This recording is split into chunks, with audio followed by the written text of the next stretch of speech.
Hello, folks. Welcome back to World War II TV and the concluding part of this series of Tommies shows. But in fact, this is going to be the first part of a two-part look at the Sherwood Rangers Yeomanry, maybe even three parts if my guest keeps putting the work in he's been putting in. So Karl McDermott has been prolific on Facebook, running a Sherwood Rangers Yeomanry Facebook page. We're delighted to have him here on World War II TV. I'll bring him in now. Good evening, Karl. How are you today? Hello, Paul. How are you? Very well. Thank you so much. Thanks for having me. Appreciate it. So I just said there on the top of the show that, you run this Facebook page and, you were just saying before going live, you don't consider yourself a professional historian because it's something you do as a pastime and obsession. But where did it all begin for you? Sorry, Paul. That was all very garbled. We got technical gremlins again at the beginning. I hate it when that happens. We were talking fine. Can you hear me now? No, you're frozen again and just garbled, I'm afraid. Oh dear. Maybe try leaving and coming back again. Well, folks, we were chatting fine 10 minutes ago, but I'll drop Karl out. You were fine till I came in. Yeah, I'll drop you out and we'll try again. I hate it when this happens. We've literally been sitting and talking for the last 10 minutes. Everything's fine. We start going live and we have these problems. Hopefully Karl will rejoin us and we'll pick up where we left off. But if you didn't catch the background there, Karl is over in Ireland. He's been running a Sherwood Rangers Yeomanry Facebook page for a number of years. And his main aim has been to kind of bring together the descendants of those who served. Bringing together veterans is not kind of the thing these days because that's not how it works. But it's about bringing the families together, sharing their photos, and that's what Karl's up to. Hopefully everything's working. Are you back now? Can you hear me now? I can indeed. Good. There we are. We're back again. I don't know what happened there. Well, I was just saying about you running the Facebook page and about how it's all about bringing the families together. So that's your work, isn't it? It's not just a Facebook group. It's about bringing people together. Not at all. It's an ongoing thing, and there's never a week that goes by that somebody doesn't contact me through Facebook and say my ground. Well, 8 times out of 10 it's Sherwood Rangers. 2 times out of 10 it's Sherwood Foresters. They confuse the two, but it's people contact me. They want to know information about their relative, whether it's a father, a grandfather, an uncle. And I go through the books, I go through the war diaries, try and find information. I go through the photo albums and I try and pick them out. I have photos and I can find people in their photos and I can send them to their families. And also because of social media, I've connected these families. I can say that Trooper Mitine's grandson, I'm in touch with his tank commander, which is Michael Butler, and would you like to contact them? So that it's kind of bringing people in together because the Sherwood Rangers are all very much kind of a family-stated thing. So it works very well, and it's been working very well so far. Well, a Canadian general is saying he always gets the Sherwood Rangers and Sherwood Foresters mixed up. So if it's good enough for a general, it's good enough for the rest. I've lost his signal again. I hate it when this happens, folks. The perils of live YouTubing is that we were online 10 minutes ago. Everything was fine, and now not working. Hopefully he'll come back in again, and we'll continue where we left off. I don't know what's going on. We'll try again. Sorry, Paul. I have no idea what's going on. No, well, we are back now. Let's keep on going. I don't know what was going on. Hopefully we're over our gremlins in the first couple of minutes. Yeah, it was going fine then, and then I thought you froze or you were just keeping still. I'm not too sure. Oh, I never freeze. Well, you seem to be back, so let's bring the PowerPoint up again, and I'll hand over to you. And folks, we'll kind of do questions maybe at the end. I think there's a lot of information. It's like 79 slides today, but Karl's going to take us through the history of the regiment from up to about the midpoint of World War II. So fingers crossed everything's okay now. Over to you, Karl. Thank you very much, Paul, and hello and good evening, everybody.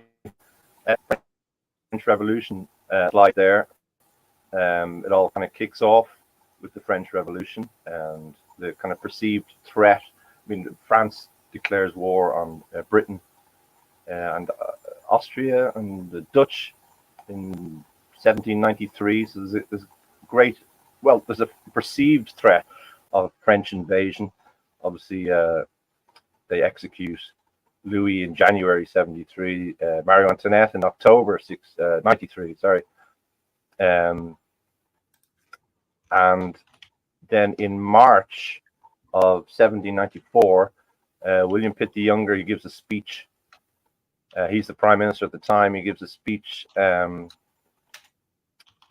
saying that raised bodies of cavalry to consist of gentlemen and yeomanry approved by the Lord Lieutenants of the counties of England. Officers would be commissioned by the king. Arms and accoutrements would be paid for by the king. They'd have to supply their own horses. And they would be used in the suppression of riots and by royal warrant in the case of invasion. Now, the only kind of threat was maybe the south coast of England. They kind of feel a bit of a threat, but the French had no navy at the time, and there was little or no chance of an invasion from France. Although they'd taken Antwerp from the Dutch, there was 30,000 Dutch or French men over that. But once again, they'd no navy. So it was really because at the time there was papers and pamphlets being written saying to France as an example of what could happen in England. So these yeomanry regiments were raised by the gentlemen of yeoman, the people who owned the land, and the rich landowners, and it was really to suppress anything that came up within the counties. And so they were raised by 1800. I think there was 21,000. But in Nottingham, move on to the next slide, northern Nottingham, there was a place called the Dukeries, and these were the northern Nottingham, and they surrounded Sherwood Forest. And they were owned by the four dukes: Portland, Norfolk, Kingston, Newcastle. They owned a lot of land in the south as well. But eventually, when the yeomanries were raised, there was a kind of divide in Nottingham, and the southern regiments of the southern yeomanry became the South Hussars, who eventually would go on to be artillery. But Portland, I mean, these are big guys. They're very wealthy. They own a lot of. I mean, they own Nottingham basically, and they're not just regular old guys, regular old dukes. Portland, he's House of Lords. He was the Lord Lieutenant of Ireland. He was twice Prime Minister in Great Britain, and then when it was the United Kingdom, when Scotland became part of the United Kingdom. He was Home Secretary. He was Home Secretary, I think, at the time of he was William Pitt's Home Secretary, and he lived in Welbeck Abbey. And he's quite important because generations of his family for years later supported and financed the Sherwood Rangers. And his name was William Cavendish Bentinck. So Norfolk was a guy called Charles Howard. He was a Tory politician. He was a Lord Treasury. He was from Worksop, which is near Retford. Once again, very wealthy. Liked his food, liked his drink, liked his partying. Apparently, he didn't like soap and water. When he passed out, put him in the bath and wash him. He was that kind of guy. Next chap is Kingston Duke. His name is Charles Pierrepont. First Earl Mambers. His original name is Charles Meadows. He's a naval officer. He served in the Mediterranean. He's a member of Parliament for Nottingham. He was in the House of Lords. He was very much into agriculture and the land. So he was president of the Board of Agriculture. And then finally, Major General Thomas Pelham Clinton, who was the Duke of Newcastle. He's also an army officer. He served in the American War of Independence. He was an MP for Westminster. He was in the House of Commons. He was Lord Lieutenant of Nottinghamshire. And at the time that the regiment were raised, he was the Lord Lieutenant. He died quite young. Actually, he died in 1795 from whooping cough. So they between them they raised about £9,000, which is an incredible sum because it's about 900,000 in today's money, almost $1 million. And what they want to do is they want to part of the raising of the yeomanry is that it would be not more than 80, not less than 60 per troop. They plan to have a troop in Nottingham. I'll just move on and show you where Nottingham is. A troop in Retford, in Nottingham itself, Mansfield, and in Newark. So it basically covers the entire county. And there's about 75 to 80 each, and they cost about £14 to clothe each man. Now, each man has to provide his own horse, as I said. Now these chaps, I mean, they're, as I said, they're gentlemen and yeomen. When I say yeomen, farmers, they're not just your average farmers. Yeomen are still very wealthy gentlemen. They own a lot of land. They own estates, and generally they'd be quite old. So maybe their sons would be the captains and the cornets and the lieutenants, and maybe their groomsmen or their gardeners would be part of the troop. So so they were raised. So about £1,400 today to clothe each man, and the headquarters was in Retford, and it was called the Nottinghamshire Yeomanry. They weren't called the Sherwood Rangers at this stage, and they were headed by a guy called Eyre, Lieutenant Colonel Eyre, which he's head of the entire Nottinghamshire Yeomanry in the county. So that's what they look like, kitted out. They weren't in green then. There was no Sherwood or Lincoln green. They originally wanted to make their own uniforms or order their own uniforms, but when they saw the price of such a thing, they didn't go for it. So this was kind of the in vogue army fashion at the time, I suppose you could say, and that's their standard of the Mansfield troop, I think, or the Newark troop. Each man had to provide his own horse, which is no problem. They were wealthy men, and that's what they looked at the very beginning. I'll move on. During this period, there was one chap who lived near Mansfield. His name's Thomas Wollaston White. He was a army officer. He served in the regiment, 4th Regiment Dragoons, and he raised an infantry subunit, which he called the Sherwood Rangers, and they used hunting horns, and they were to patrol the western part of Sherwood Forest, and from poachers and people who brought the cattle to graze and such like that. And they had hunting horns. That's was the thing. They weren't on horseback, but he called them the Sherwood Rangers, and that's how the name first originated.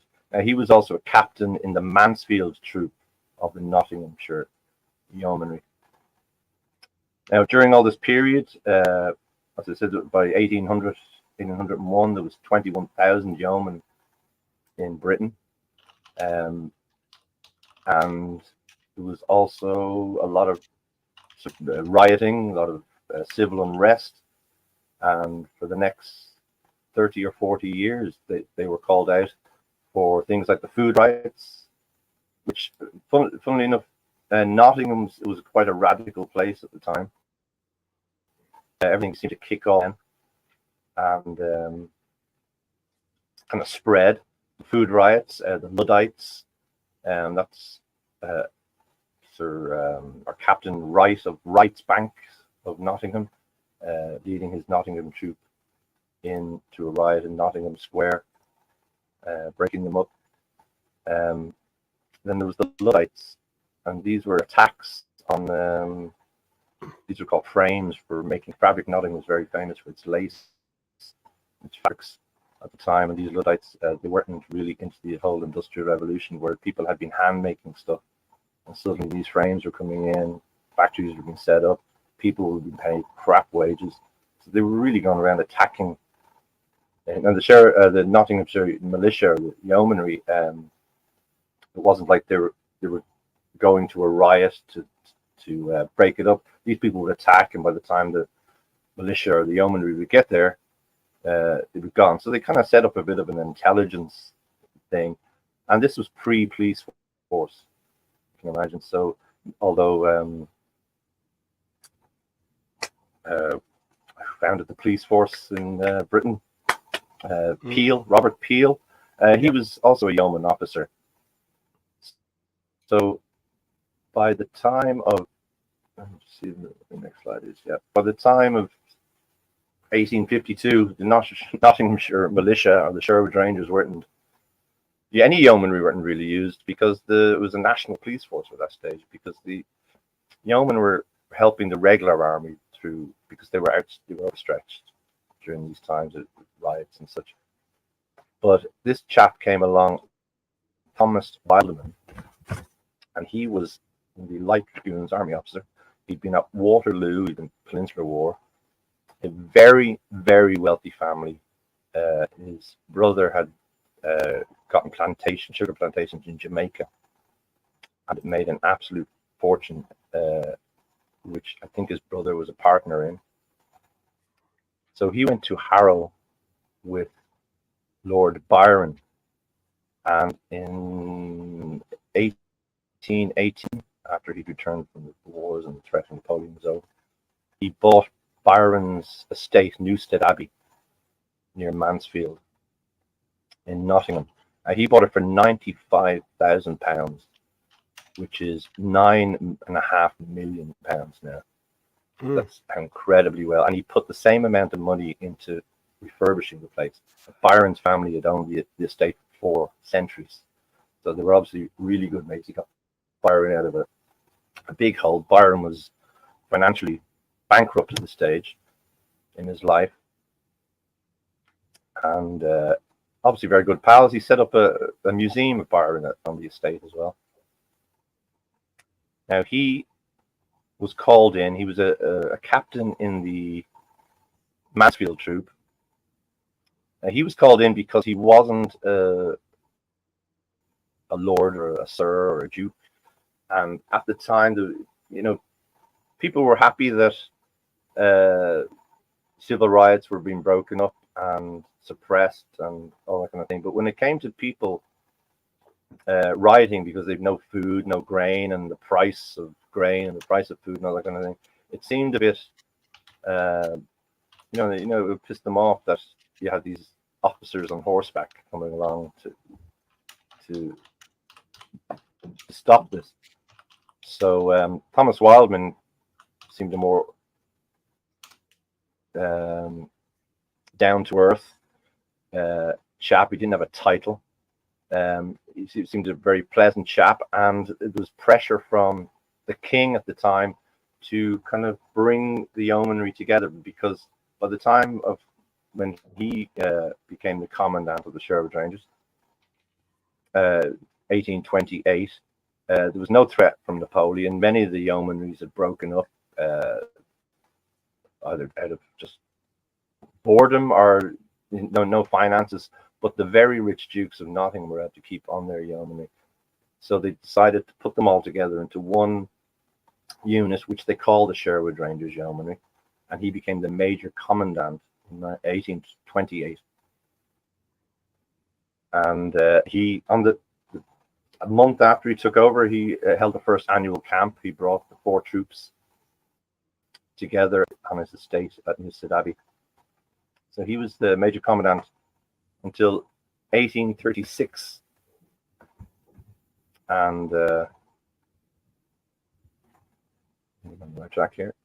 1836, when he had a disagreement with the Duke of Portland over the reform bills. There was reform bill riots, and he resigned, and he sent the finances of the Sherwood Rangers back to the king. So incensed with Portland and whatever was going on between them. He returned to the army and he became a colonel. And just to move on. Now, I'll go back to that because when they became the Sherwood Rangers Yeomanry, they were still in the red uniforms. Nothing changed. Just for a second, Karl, you're breaking up slightly. Yes, sir. Your audio is breaking up, so can we try just switching your video off and just having your audio? So it might just give you a boost signal. So just keep logged in, but just switch the camera off. Okay. Not that we don't like looking at your handsome face, but it just might give a bit of bonus. How's that? Well, we'll give it a try. Now you're bouncing, I'm afraid. Okay. Oh, well, I can hear you better. Oh, can you? Oh, will we keep it like this for the moment then? Yep. Right. Anyway, Thomas White comes along. He's the son of the first. Oh, I forgot to say that Thomas Wollaston White, the first baronet. The king gets word that he's raised the Sherwood Rangers infantry out of his own purse, arms, etc., horses, uniforms, the whole shebang, and he said, "Oh, sir, I can't allow a gentleman to do that." He said, "Listen, it's loyal to the king. Give me a baronetcy." So he becomes Sir Thomas Wollaston White. Now his son comes along, and he takes over command of the Sherwood Rangers in 1836 from Thomas Wildman, and maybe out of homage to his father, the green and the gold finally come in. Green and gold is the colours of Nottinghamshire gorse in summer, and that becomes the colours of the Sherwood Rangers from then on. And they continue, well, obviously with the police force, Robert Peel, the police force is nationalised in 1851 or 1850. There's not much need for to suppress riots or anything like that. But they continue for the next 50 or so years. Any state visits, any royal visits, they're out, local royal visits and such. They're out on horseback and they're parading and they have their camps. Basically, it's a good boys' club. They're having a good time. They're gentlemen of the land and the country, and they do their hunts and they do their whatever, and that goes on and on for about 40 or 50 years until I just want to say, actually, that's a couple of books that tell the history of the yeomanry. Unicorns on the left, up to 1900, hard fighting, up to 1946, by Jonathan Hunt. Jonathan used to command the Sherwood Rangers and the Royal Yeomanry. That's where I got a lot of my sources from. Very good books. So then the Boer War comes along, and the Boer War is a big game changer for yeomanry. In December 1899, sorry. There's the Black Week, they call it. Massive defeats for the regular British Army in South Africa. A lot of whom are wearing the red tunics. I mean, they're fighting Napoleon. They're using Napoleonic tactics against, as you can see there on the right, these kind of guerrilla type fighters. These lads on horseback. They're excellent shots. They know the land. They're in. They're out. British don't even see them coming. They don't know where they went. They've all got the same weapons. The British are not used to fighting people. I mean, they fought the Zulus with rifles, but these lads have rifles. These guys have machine guns. These guys have artillery. They're supplied by the Germans. So that's Churchill, by the way. He was taken prisoner. I think he escaped a few weeks later. And there's a call from the War Office, and a letter is sent to Lord Galway, who's commanding the Sherwood. Oops, sorry. And it's Lord Wolseley, who's the Field Marshal, desires me to acknowledge your letter of yesterday and say he hopes to employ a force of yeomanry as mounted rifles. And the final line is they must, of course, be good shots. Now, Galway's delighted with this, and I don't think there's been a call to arms in Britain before or since. Maybe well, maybe it's the first World War, but everybody wants to go and fight, and these are the perfect men for it. If they're going to face these guerrilla Boers, the yeomen are the men to do it. But they have to completely change the way they look, and they start putting on their khaki uniforms. They get rid of they're going to be mounted infantry. They get rid of their carbines, they get rid of their swords, and they give them rifles and bayonets. And the Sherwood Rangers form a company. They want companies formed from the yeomanries. Sherwood Rangers become the 10th company of the 3rd Imperial Yeomanry. And they're sent off South Africa. And I'll just give you an idea of what the lad's going to look like. Their own hat made, tailored, newly tailored tunics, looking quite continental. Complete difference from how they had previously looked on horseback. But they're raring to go for it, and off they go. Now, I don't know a lot about the Boer War, I'm afraid. I know that actually in the first few weeks they did exceedingly well at Beshoff. They actually routed the Boers. They did what the regular British Army units couldn't do, and the War Office was very impressed by the yeomanry. And as I said, this was a game changer. And so Boer War goes on. I don't know a lot about it, but you can read all about it in Jonathan Hunt's great book, Hard Fighting. Now, this chap comes along in between the Boer War and the First World War. His name is Richard Haldane. He's a Scottish politician and a philosopher. He's Secretary of State of War. Now, he kind of foresees what's going to happen in Europe from about 1908, 1907, and he wants to change how the yeomanry will be. He wants to basically have them as a force where they can be sent overseas, because yeomanry didn't have to go overseas. They were volunteers, and they were nowhere obliged to fight for anything overseas. They were to fight within their own country. This is a game changer. They can call for volunteers. They pay them.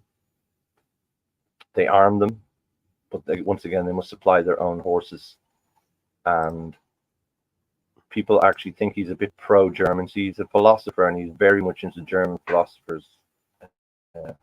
And he, I think he loses his job around the time of the. He goes back to it after the First World War. But anyway, the Sherwood Rangers changed to khaki, and I'll just move on. And then the First World War comes along, and this is Retford in August 1914, hanging out the German sausage, whatever that means. And this is A Squadron Sherwood Rangers celebrating. It looks like the start of the war, and they're eager and anxious, and they're ready to go. The yeomanry units, as I said, they can call for volunteers to serve abroad. But you don't have to go if you don't want to. You can stay at home, and so what they do is they split the yeomanries into 3 regiments. The first, the second, the third. The first will be sent abroad. The second will stay at home for home defense, and the third will be reserves, and they actually end up doing munitions work.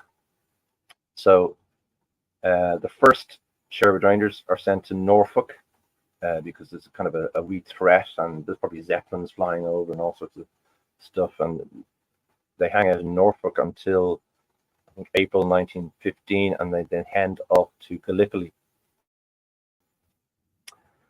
Or so they head off to Egypt, where they're sent to Gallipoli. They're unhorsed, and they're sent off to Gallipoli.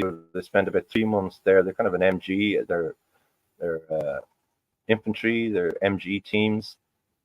They spend 3 months there, where they lose their commanding officer, John Milbank, who was he won a VC in the Boer War. John Milbank went to Harrow, a good friend of Churchill's. He was in the 10th Hussars in the Boer War. He was killed at Gallipoli. They get out of Gallipoli and they go back to Egypt to help in Macedonia. And they're sent over to Macedonia to fight the Bulgars in Salonika, which they are very successful at. They then are shipped back to Egypt in 1917, and they take part in the great cavalry sweep through Palestine, Gaza, Damascus, the fall of Jerusalem, and all that kind of thing.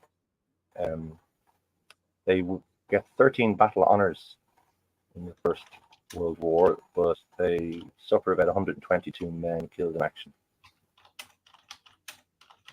One thing I have to mention about the First World War, I should have shown you that. That's Milbank there.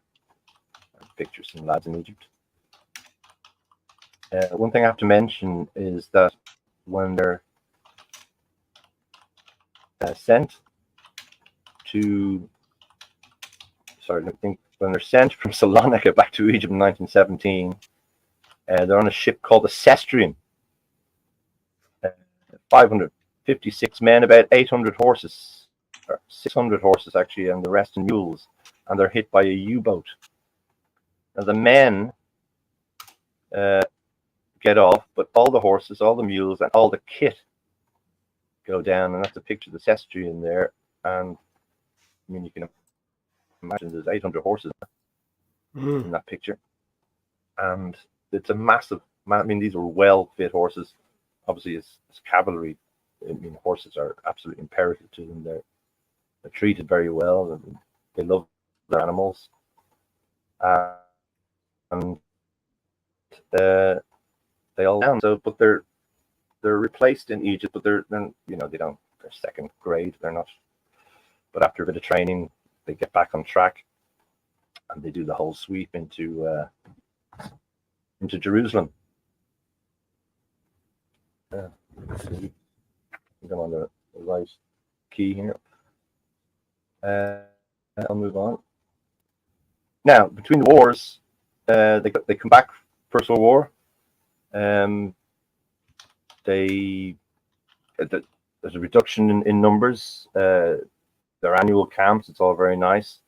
And this is then in the 30s. Actually, 1935, there's an increase. The War Office increased the yeomanry by 10% because Germany is on the rise. And they figure that the 10% of yeomanry increased. So this is good because the Sherwood Rangers they're down to 3 troops between the wars. So they can open up a 4-troop, a H headquarters squadron. They start a machine gun section. They start a signal troop. And they recruit from especially officers, 1935 officers, and 1936, 37, a lot of troopers.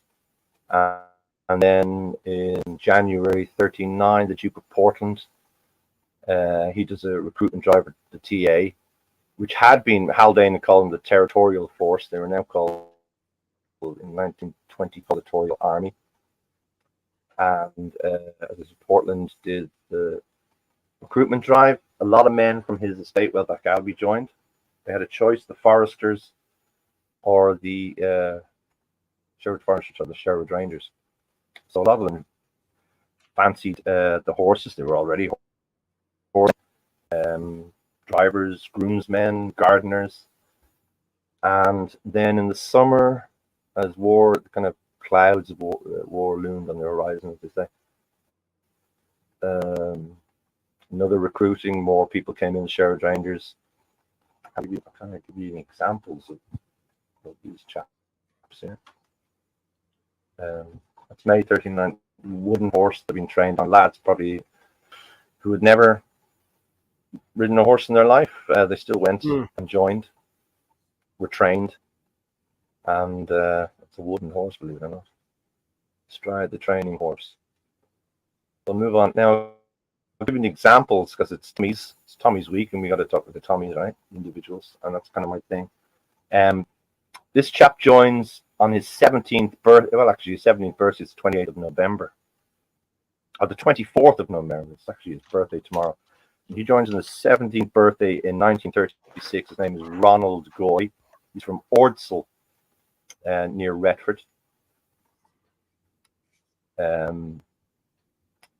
He is a classic example of a Sherwood Ranger. He goes in age 17. He's Sea Squadron bugler. He goes to Palestine. He goes to Tobruk. He becomes a tank driver. He fights right across the desert. He drives the tank onto the beach, D-Day, and he drives right across Northwest Europe. He has 5 tanks knocked out from under him, and survives each time without a scratch, although many of his crewmen are killed along the way.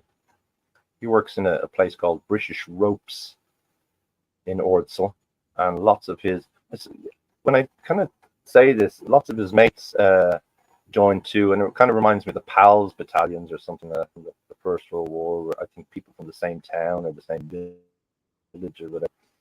And Ordsall and Retford were like that. A lot of his mates, probably they were all born in 1919, 1918. They joined in the recruitment drive and the expansion of the Sherwood Rangers, 1936-37. All very good mates. And I've been to Ordsall. I've seen where Ron grew up. I've met his daughter Nina. Really good pals.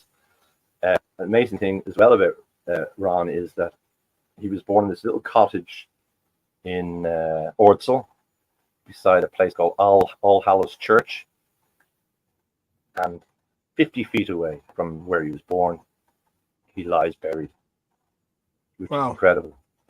Yeah, and he actually, I think he came home on the Python scheme in December 44.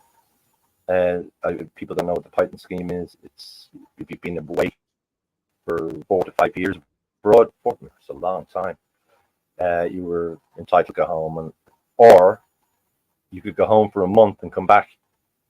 It was some kind of thing like that. I haven't actually been able to figure out what it was all about. But Ron, I think, comes home. I don't think he finished the war in Bremen, but he signed up. The Sherwood Rangers are disbanded in February 46.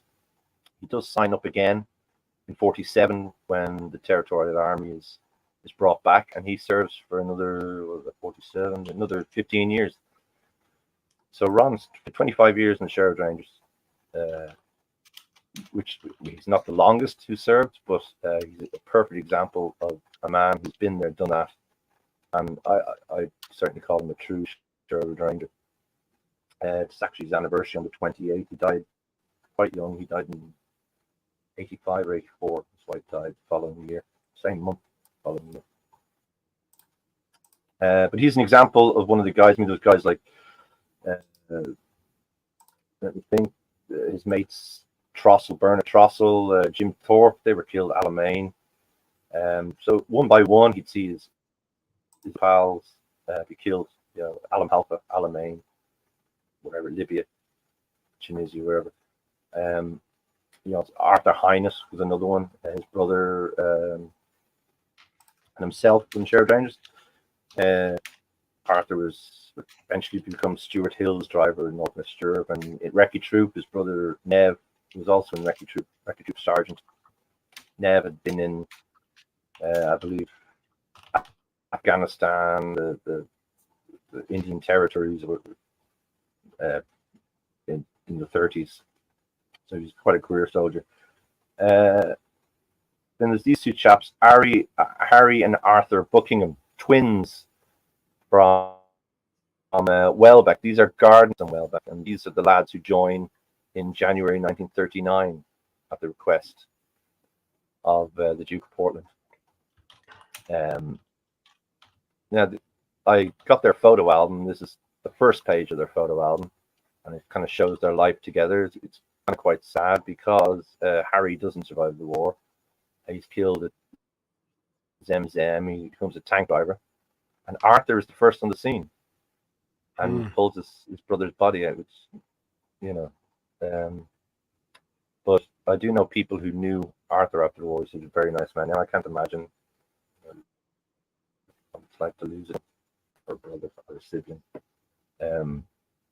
Certainly not to pull them out of a wrecked tank. But they'll feature in the next hour anyway. But as I said, the gardeners, they join up in January 39. Next chap is Eric Wharton. He's from Wharton's Printers in Retford. Family printers. Eric Wharton features in James Holland's book. I'm sure everybody knows about. He was a prolific letter writer. He's a good example. He joined in the summer of 39. And a good example of trooper to officer. Flash Kellett, the commander of the regiment, saw great potential in him, and he won the MC then at Giel. And I was very fortunate, actually. In 2019, I kind of chaperoned his daughters on a battlefield tour, and we visited a place they'd never been, to see where their father had won his MC. We visited a couple of graves of his crew members who'd been killed. Very nice, and it was really kind of good because one of his daughters passed away about a month later, Sharon. So it was very nice for her to see that. But Eric Wharton, he goes. Sorry, there. I'm just going to ask you a question, Karl, because while we've got that photo up on screen, it seems a good point to mention that the Rangers always had this kind of non-class approach. You could come from upper class, middle class, working class. It was sort of an every man's regiment. There was no kind of boundaries to where you could start and finish. Is that something you've always sort of thought was true? Sorry, Woody, I got the very end of that garbled again. Sorry. Well, that's why I'm not interrupting too much, because it's obviously. No, I was going to say, the issue with the Rangers always been a good thing is it's very kind of unclass system. You can join it from working class, upper class, middle class. It had this from its origins, this sort of every man's. Yeah. But there was people right across the board. I mean, I know the officers. I'll come to the officers soon, but now the thing is with the Rangers is, I mean, you know what they say about the regular army? You join the army to make you a man, you know, and to toughen you up and discipline and all that. These people were tough, and they were disciplined, and they were men, and they didn't need that. I mean, they were working. They weren't slackers. They were fit, healthy. They were sportsmen. Loved the sports. Wharton loved the sport. He loved rugby, football. I pictures him on the squadron and regimental teams. He played with Leslie Skinner later on in Europe, you know, football and such. Inter-regimental games. Of course the board, but these were really good, educated men of Nottingham and young men of Nottingham, and as I said earlier on, they could put their hand to anything. I mean, they were very well trained, and if you read the war diary for 2 years, it's training. If you read diaries, up at 5, feed the horses, on parade, drill till 11, gunnery till 1, lights at 9, and 5 months of that in the diary. I mean, it's quite repetitive, you know. But Wharton's a good example, and I said he was from Wharton's Printers, the family printers. I don't know if anybody in Nottingham would have heard of them. Then there's battling. Well, I can't remember his first name. Battling Herman Woolley, I think, or Herbert Woolley. And he kind of represents the sportsmen of the Sherwood Rangers. But by his cap badge on the left there, it seems that he joined pre-37, probably around 35 during the 10%, whatever. He's one of brothers. Older brother Jim was a sergeant in HQ squadron, but he kind of represents kind of sportsmen. Sherwood Rangers were full of cricketers and footballers and rugby players, as I just mentioned, very fit lads and pretty game. You know, they weren't afraid. You know, so that's battling Herbert Woolley there from Worksop. I'll move on. Then in September, when war was declared, there was people who had been in the regular army, who were on the army reserve, who were recalled and sent into the Sherwood Rangers. And one example is John Needham here on the left. John Needham helped me. Just gonna get my notes.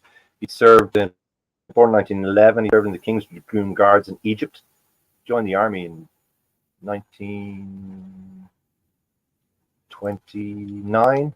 Served for 6 years, as I said, into the Army Reserve, and he was posted to Sherwood Rangers in time to go to Malton when they were called up for the 1st Cavalry Division training, and he became a tank commander. He was in Tobruk. Became a tank commander. He was one of the first tanks, B squadron, to hit the beach, and he blasted his way right through the defenses off the beach, opening exits. He's mentioned dispatches. He won the Crete de Guerre, and that's him down on the bottom right against his tank in, I think, Shinnon in December 44. Now, I think he also might have gone home in the Python scheme around that time, but he is an example of somebody who had already been. I mean, this is great to have these guys because people like that had experience. They'd already been out. I think the lads knew they were going out to Palestine anyway. They had experience and were bolstered by these kind of lads, and very helpful. The guy on the right then is Ted Causton. Ted Causton is from London. He's also born in 1911. He left school, joined the army, did basic training, hated the army. He was bought out by his sister, and he went to work in Covent Garden Market for her husband. Although in September 1939, he joined up as soon as, I suppose, like a lot of lads. Now, he grew up. His childhood was on the Sussex coast, and he was an absolutely exceptional horse rider. So as the Sherwood Rangers, by the time they got down to Dover, it's probably the reason that he joined them.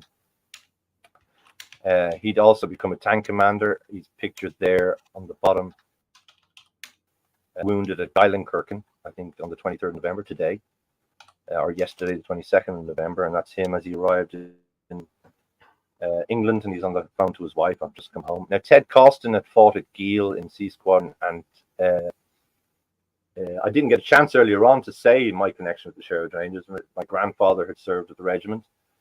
He joined Recce Troop in January 1944, and he eventually became a gunner. He was in B Squadron, ended up in C Squadron, and he was at Giel. Now, Ted Causton was with him, and he was 10 yards from his tank when the tank was hit and all the crew were killed. So Ted kind of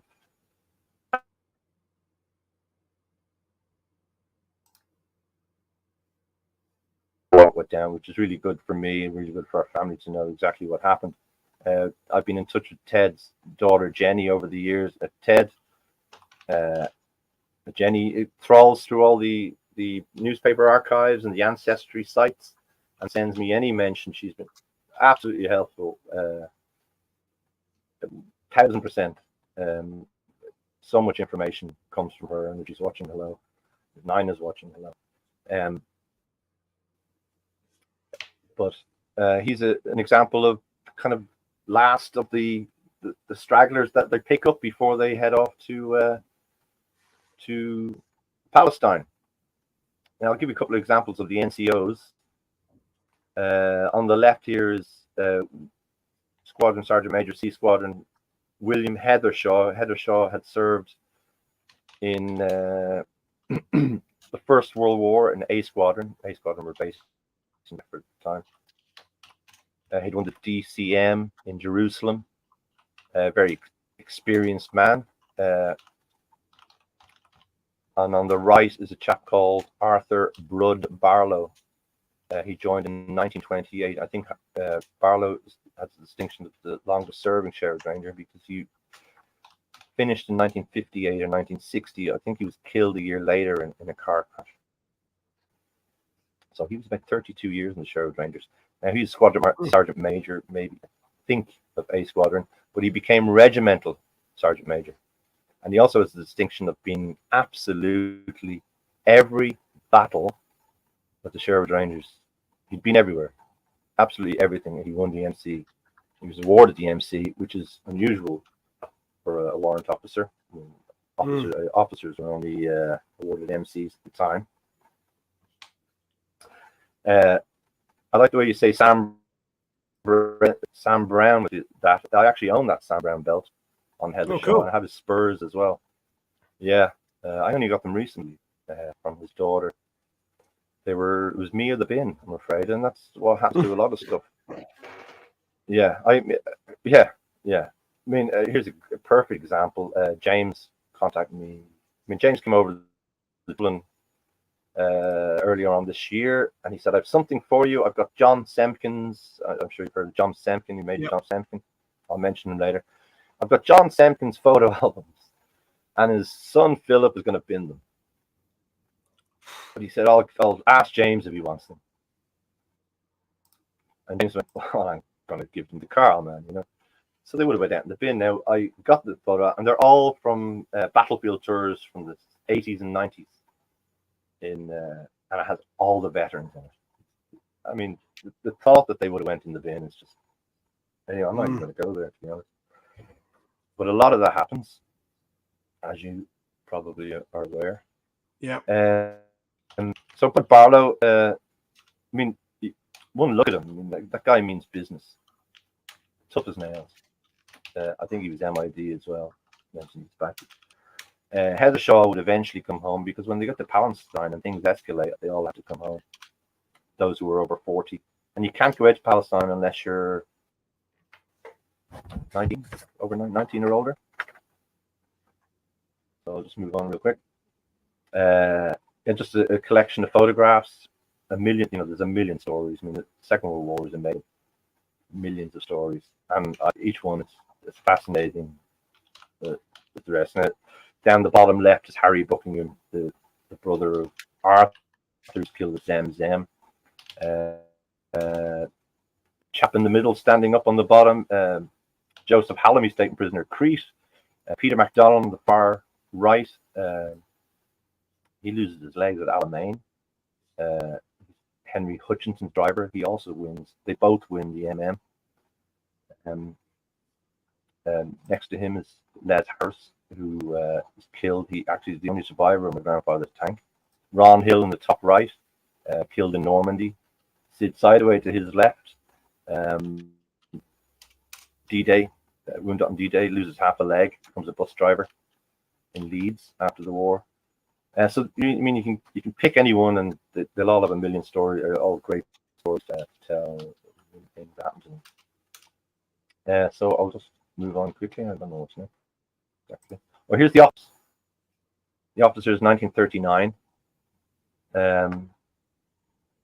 A motley bunch of aristocrats and landowners and dukes and members of parliament and business owners, but they're all rich and they're all connected. They're all huntsmen. This is pre Stanley Christopherson, and Stanley didn't come into it yet. But I'll give you an example of a few of the lads. The first one is the Laycock brothers. They're called the Two Cocks. Michael on the left, Peter Laycock on the right. They have another brother, Robert Laycock, who's the famous Lay Force commander. He goes on to be governor of Malta after the war. Michael, they're from Wisden in Nottinghamshire. Their father is Sir Joe Laycock. Sir Joe was commander of the Sherwood Rangers. He was in the Sherwood Rangers, and he went to South Africa, not with the Sherwood Rangers, at the time, but he went out there to on a kind of a political kind of reason. I think he went to Harrow, and he was a really good friend of Churchill. Now, a lot of them, Millbank and Laycock Senior, as I said, had gone to school with Churchill, and that would stand for them years later when they're disbanding units. Flash Kellett, who commanded the regiment in 1941 on, he petitioned and he used that influence with Churchill to keep the regiment together. They could have easily been disbanded in 1941 and never to be heard from again. Now, as you know, a lot of people won't know, Mike Laycock, he went to Palestine. He commanded, he was a young lieutenant in C Squadron at the time. He goes to Tobruk. Then he eventually commands B Squadron in the desert. He becomes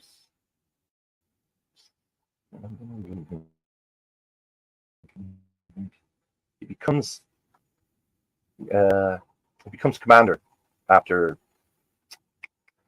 John Darcy Anderson is wounded on D-Day. He becomes the commander of the Sherwood Rangers, and as a lot of people might know, he was killed on the Haldane farm in St. Pierre when a shell landed among an O group. He was known as Black Mike, had a bit of a temper, so they like to take the mickey out of him.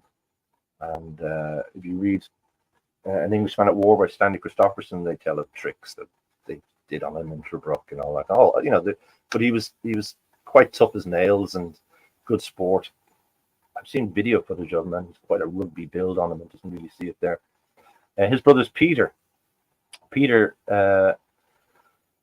is also a young lieutenant. He goes off. Palestine. He's a troop leader. He goes to Benghazi.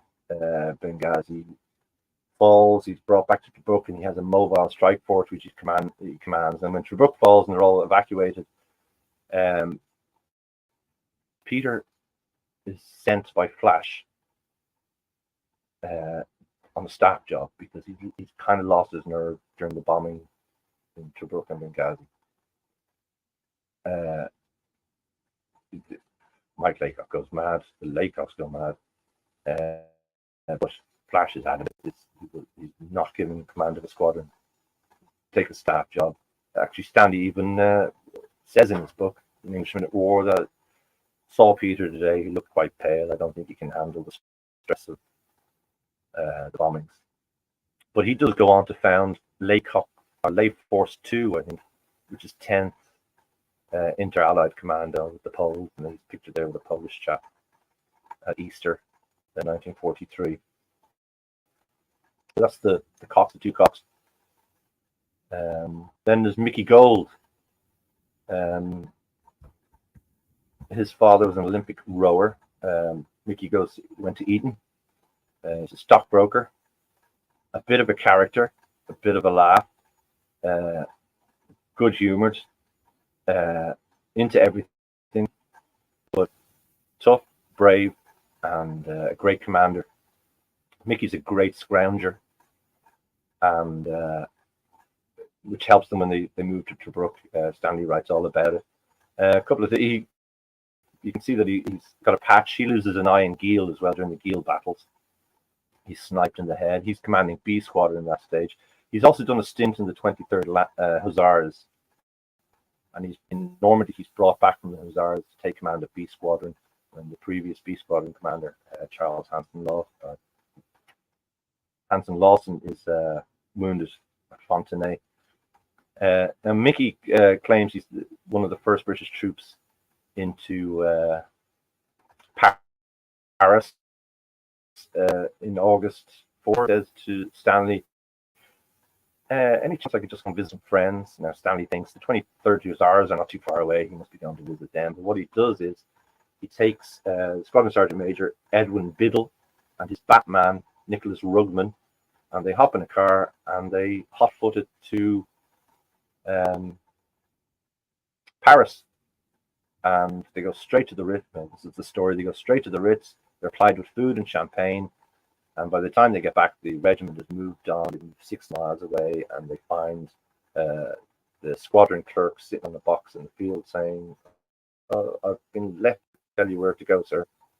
Now, I came across a letter by Trooper Rugman, Nicholas Rugman, who says that we did indeed go to Paris, but we certainly didn't go to the Ritz.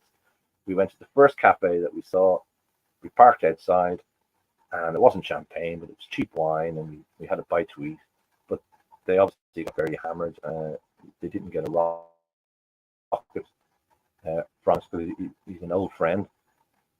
Stanley had known him from the city pre-war, and anybody else wouldn't have gotten away with it. He certainly did. As I said, a bit of a character. When he got wounded at Geel, he writes to the regiment saying, "I'm drinking so much champagne in the hospital in Brussels that it's pouring out my eye socket." I can actually imagine that. So he's one of the officers there. I'll move on. Another interesting one is Daniel Knox. He's 6th Earl of Ranfurly.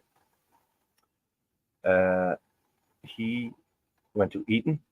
His grandfather had been the governor of New Zealand. He joins the Sherwood Rangers in 1936, but he becomes the ADC to Lord Gowrie, who's the Governor General of Australia. He returns and leaves for Palestine with the regiment.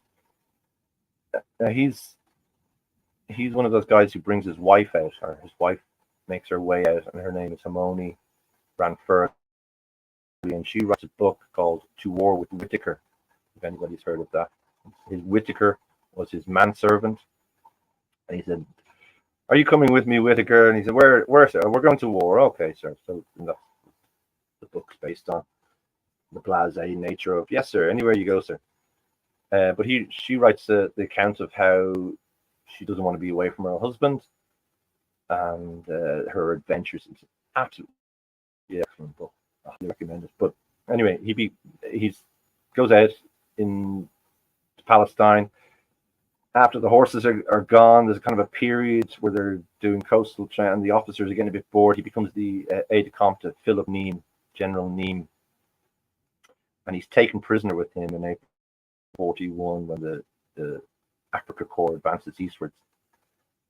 They're taken to the Castello di Vencigliata, which is in Tuscany, where high-ranking officers are taken. He's in charge of the tunnel. He also is in charge of gambling.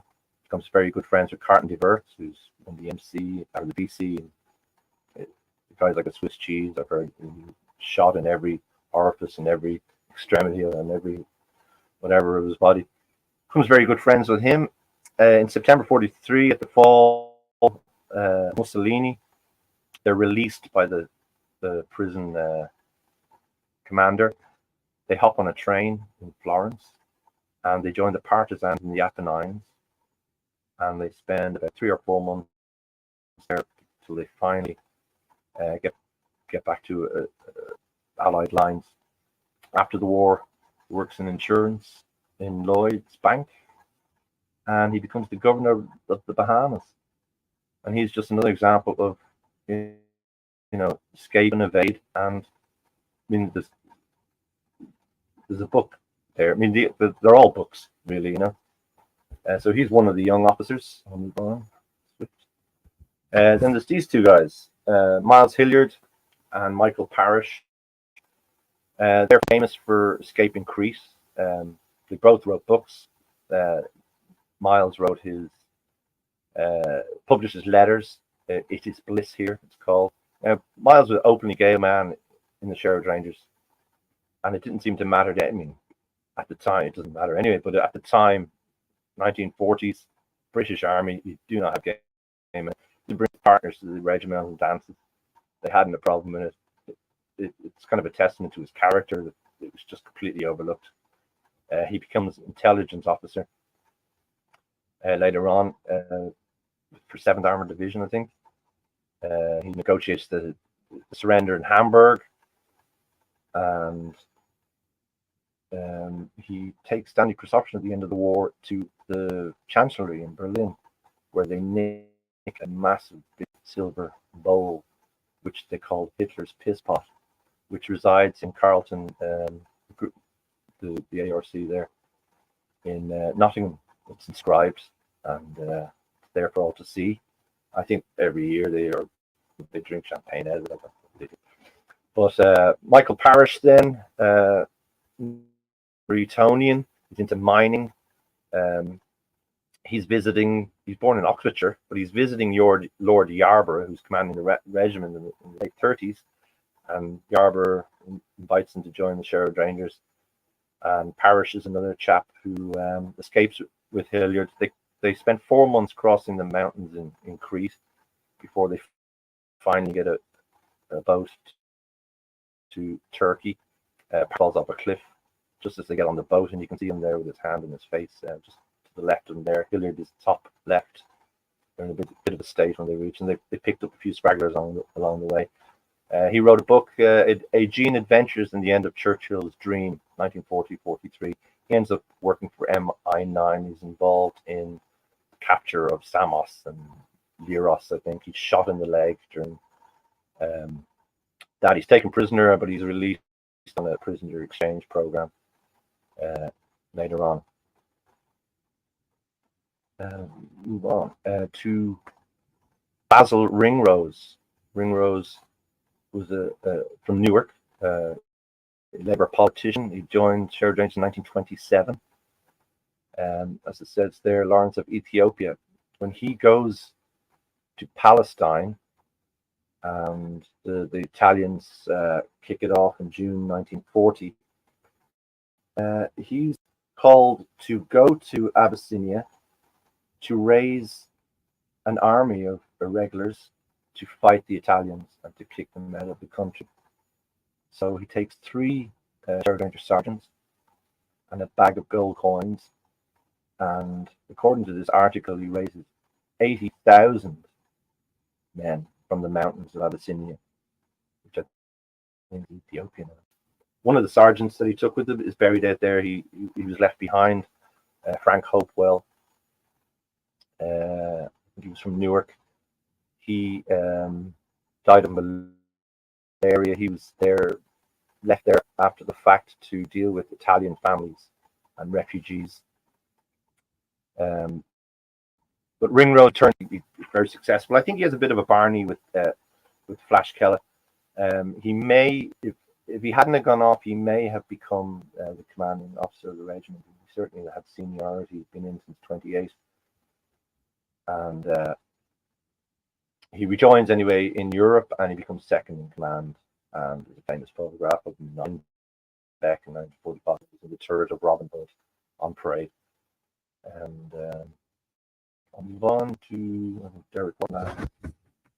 After Derek Warwick, if anybody drinks ales and they're in Northern England, he's from the Warwick's Brewery. His great-great-grandfather, Richard Warwick, founded the brewery. Derek is the last chairman of the brewery before they merged with John Smith in the 60s, John Smith's Ales. He joined in January 39. And he was wounded at Alamein. You can see the remains of the wound on his forehead in the picture on the right. Now, he had a great big chunk of metal sticking out. He's awarded a DSO, actually, I think, or an MC. Sorry, he's awarded an MC for his actions at Alamein because he was still quite conscious and kind of getting things together. And then he passes out. So he's shipped off to a regimental lay post or a hospital. Now his mate, Pat McCraith, who will come to, goes in search of where he is, finds him lying on a stretcher in an aisle or a corridor somewhere, unconscious. And said, "This man, this man needs to be treated. Oh, he's not good. He got chunky sticking out of his head." Now it's very bridge too far-ish. McCraith pulls out his pistol and threatens to shoot anybody who doesn't treat his friend. So they all dive on him, and there he is. He obviously survives the shrapnel, although he's got a very nasty scar to prove it. And I met his son, Simon, last year. Simon's father lives in Dublin. Simon came over. We had a pint locally. And he told me that story about McCraith, which I don't think anybody had heard before. And I was kind of delighted to hear it because I immediately said, that's the bridge too far material right there, man. Yeah. It has to be used. Yeah. So I'll move on then. And this is B Squadron at the start of the war. This is the last camp, June 1939. And this is basically what Sherwood Rangers look like before they head off. So we finally got to the start of the war after an hour. Can't believe it's taking that long. But I mean, now you know who the Sherwood Rangers are and who some of the characters are. And yeah, as you said, wars are about people. I mean, absolutely. The war is anything on the planet is a people story, really.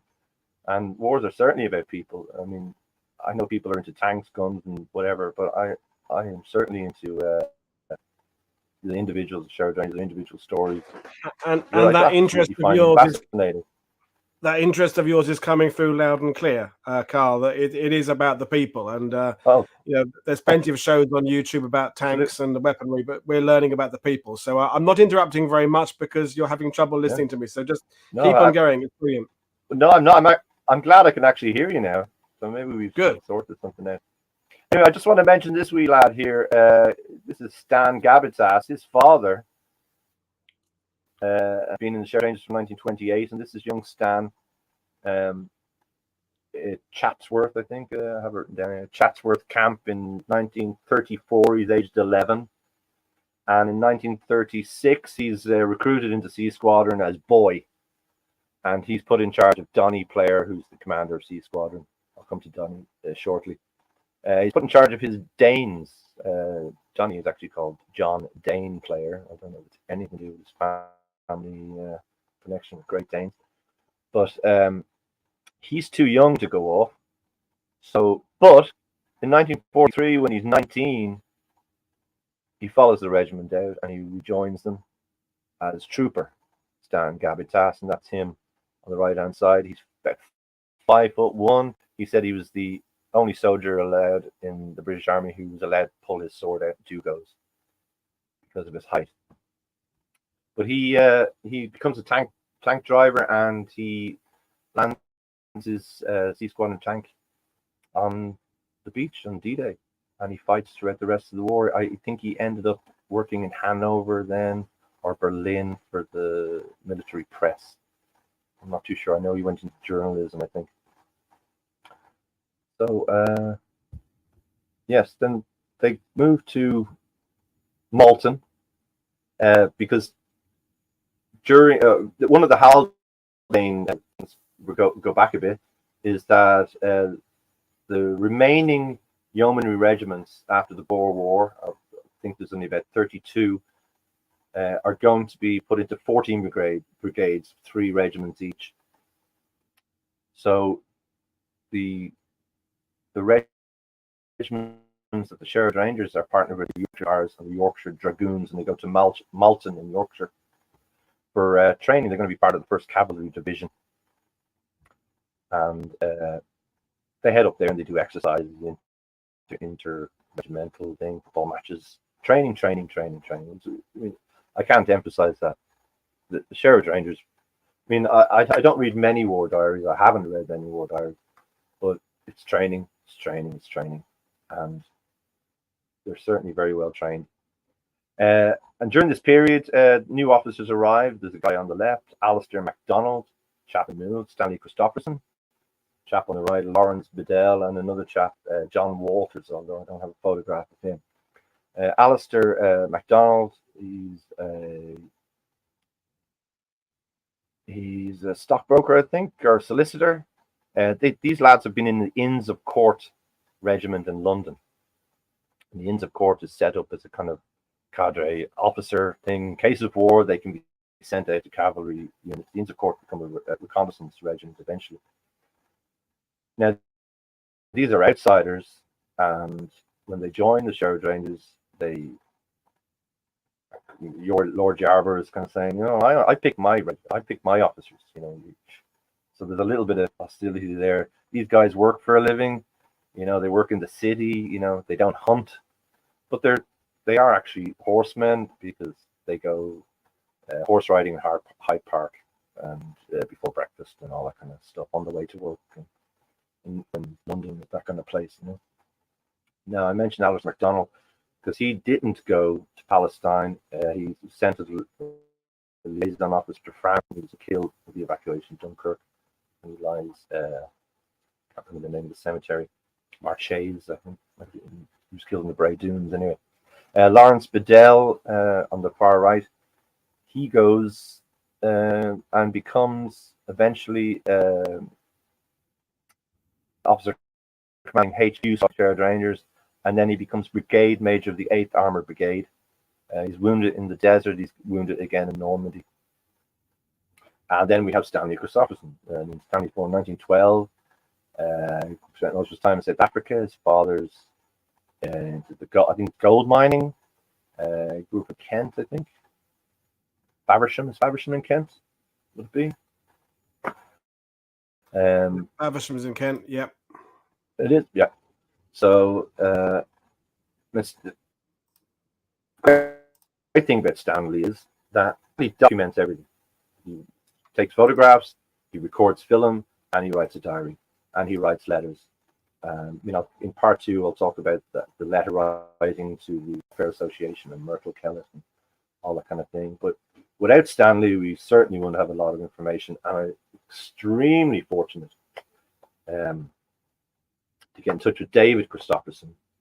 A few years ago, I met David on the battlefield tours, and I said to him that, David, every time I see a photograph of your father, not only is he smiling, but he's got a cine camera in his hand. And he went, oh yeah, the cine films. And I went, where are they? And he went, oh, I think they're in the loft. Like, you got to get these digitized. So 3 years later, I got an email and all the films sent them all to me. It's about an hour's worth of material. And it's Tobruk, it's Palestine, and all the officers. It's mainly all the officers, a few men we can pick out. Keith Douglas is in there, goofing around.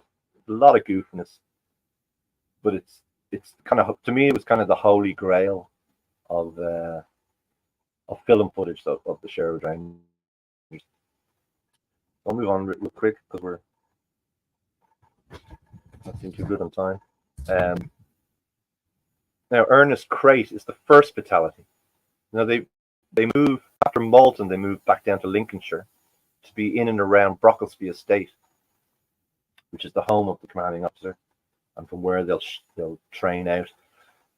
He's the first fatality of the Sherwood Rangers in the war, and he's walking home late at night with another chap. He's a farrier. He gets hit by a van. It's put down to misadventure and the blackout because the headlights, you know, they have slits in them now, and the guy didn't have his near side one on,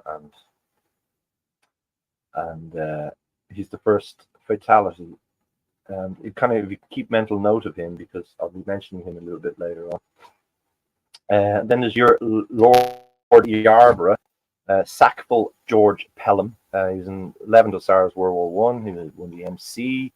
He's a quiet chap, great sense of humor, very rich. Joins the Sherwood Rangers in 1926 and he becomes the commanding officer in 1936. So they're down around his estate, billeted in the local inns and the local villages, and they're all set ready to go to Palestine. And this is January 12th, 1940. They put the men and the horses on trains, I think 4 to 6 trains, I'm not sure exactly, 4 might be the number. And they're put on trains and they're shipped down to Dover. And that's them at Dover. That's Flash Keller on the left, Pat McCraith in the middle, and Sidney Morse on the right. You'll find a bit later, I mean, they're obviously wearing their May Wests, whatever you call them. Sherwood Rangers and ships don't go too well together. They're outside the Lord Warden Hotel, which is still there today, although its office is Lord Warden. When it was built at the time, it was the Duke of Wellington. It was named after him. So they're put on 6 ships. Maybe that's where I'm getting my 4 and my 6 mixed up. They put on 6 ships, and one of them is the SS Rajula. And they're all packed on, and they're ready to go. Now, not all of them went for various reasons. And just like you were too young, like Stan Gabatas, under 19 years of age, there's other reasons. And another reason is a chap called Albert Freeman. He was on the POW ship, the Arandora Star, when it was torpedoed off the coast of Donegal in July 1940. And we always wondered how the Sherwood Ranger ended up there, until I was talking to a chap called Martin Kerry one night. Martin was a Sherwood Ranger in the 80s.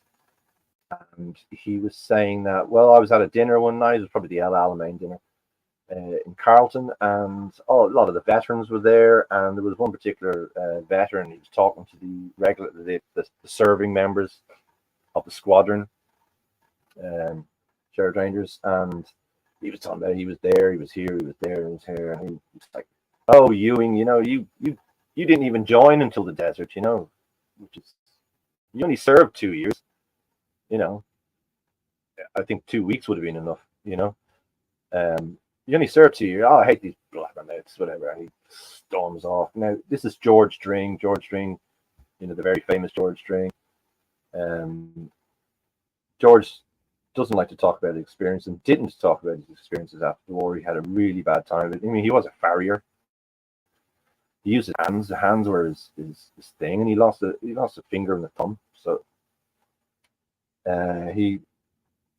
George was affected very deeply, and he apparently learned French and German. He worked with the immigration services after the war.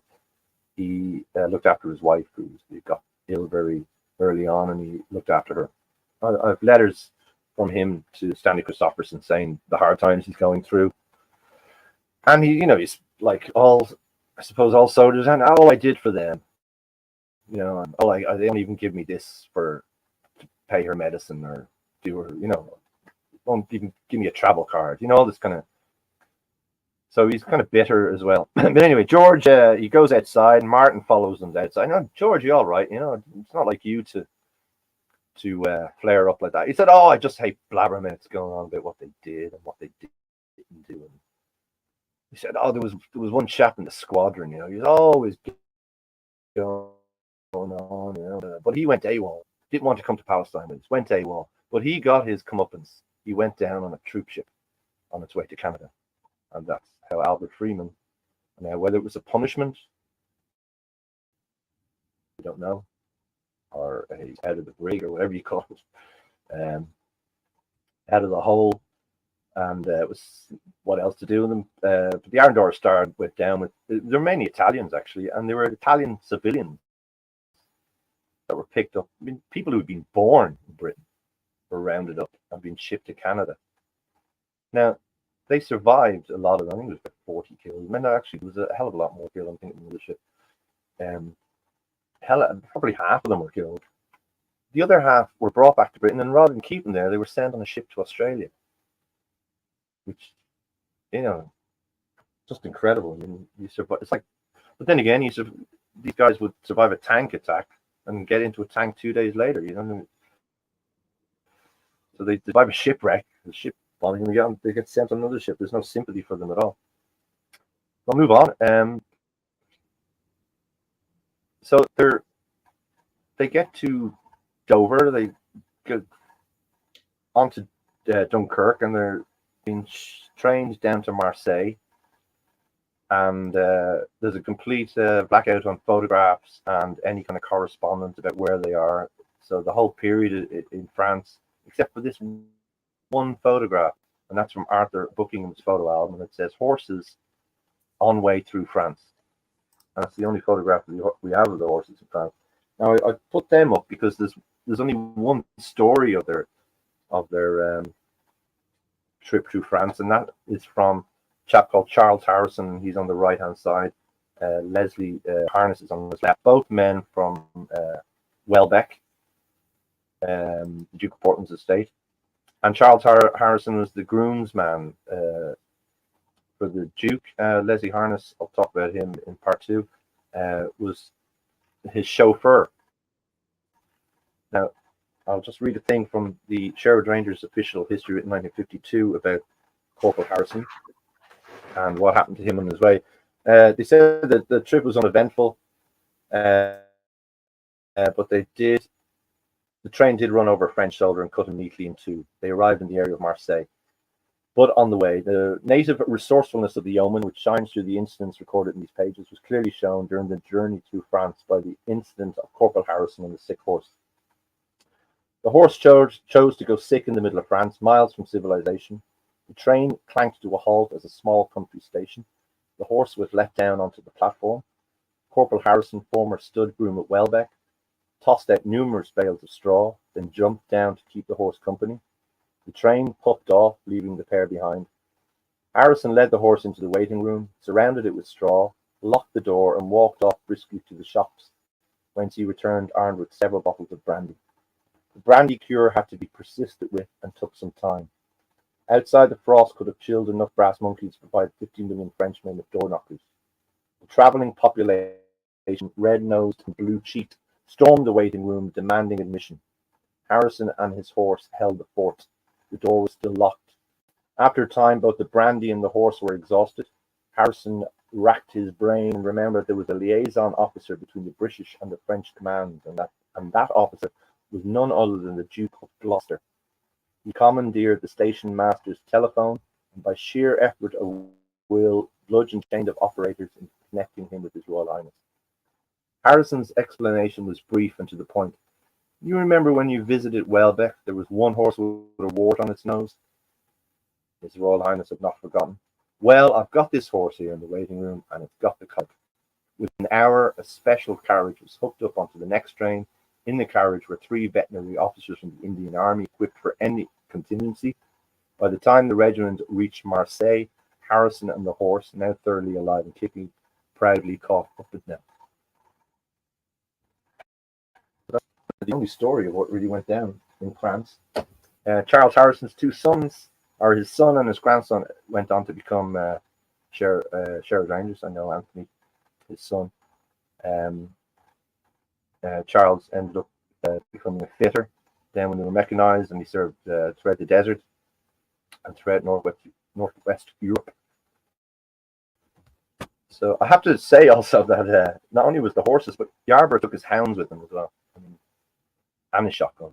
I mean, he remembered what it was like in the First World War and what could be bagged and what could be captured. But on the way down, the French soldiers who they met thought they were taking the mickey, and they weren't taking the war seriously enough, and the hounds were sent back. So I'll move on.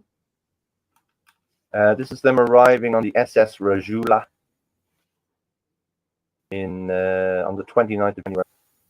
The chap with the cap in the middle is Sergeant Jim Woolley. He's the brother of battling Woolley of Worksop, the boxer. You can see that he's got his little finger bandaged, and that's because of a condition called cleidoactyle. I think it's called cleidoactyl finger, which is a bent bone in your finger. Now they bandage them up because that your finger can be like a hook. You can get caught on anything. And I know his grandson, or we correspond with his grandson, and he has the exact same thing.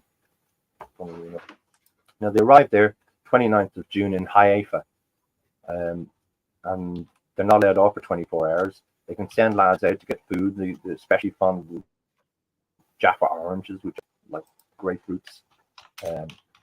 But one thing they have to do within the 24 hours, and something they couldn't do on the journey over, is to get rid of the horse's dung.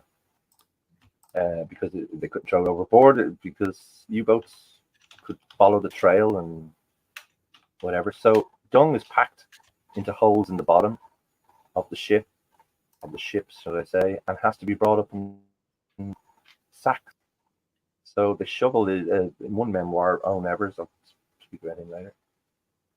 He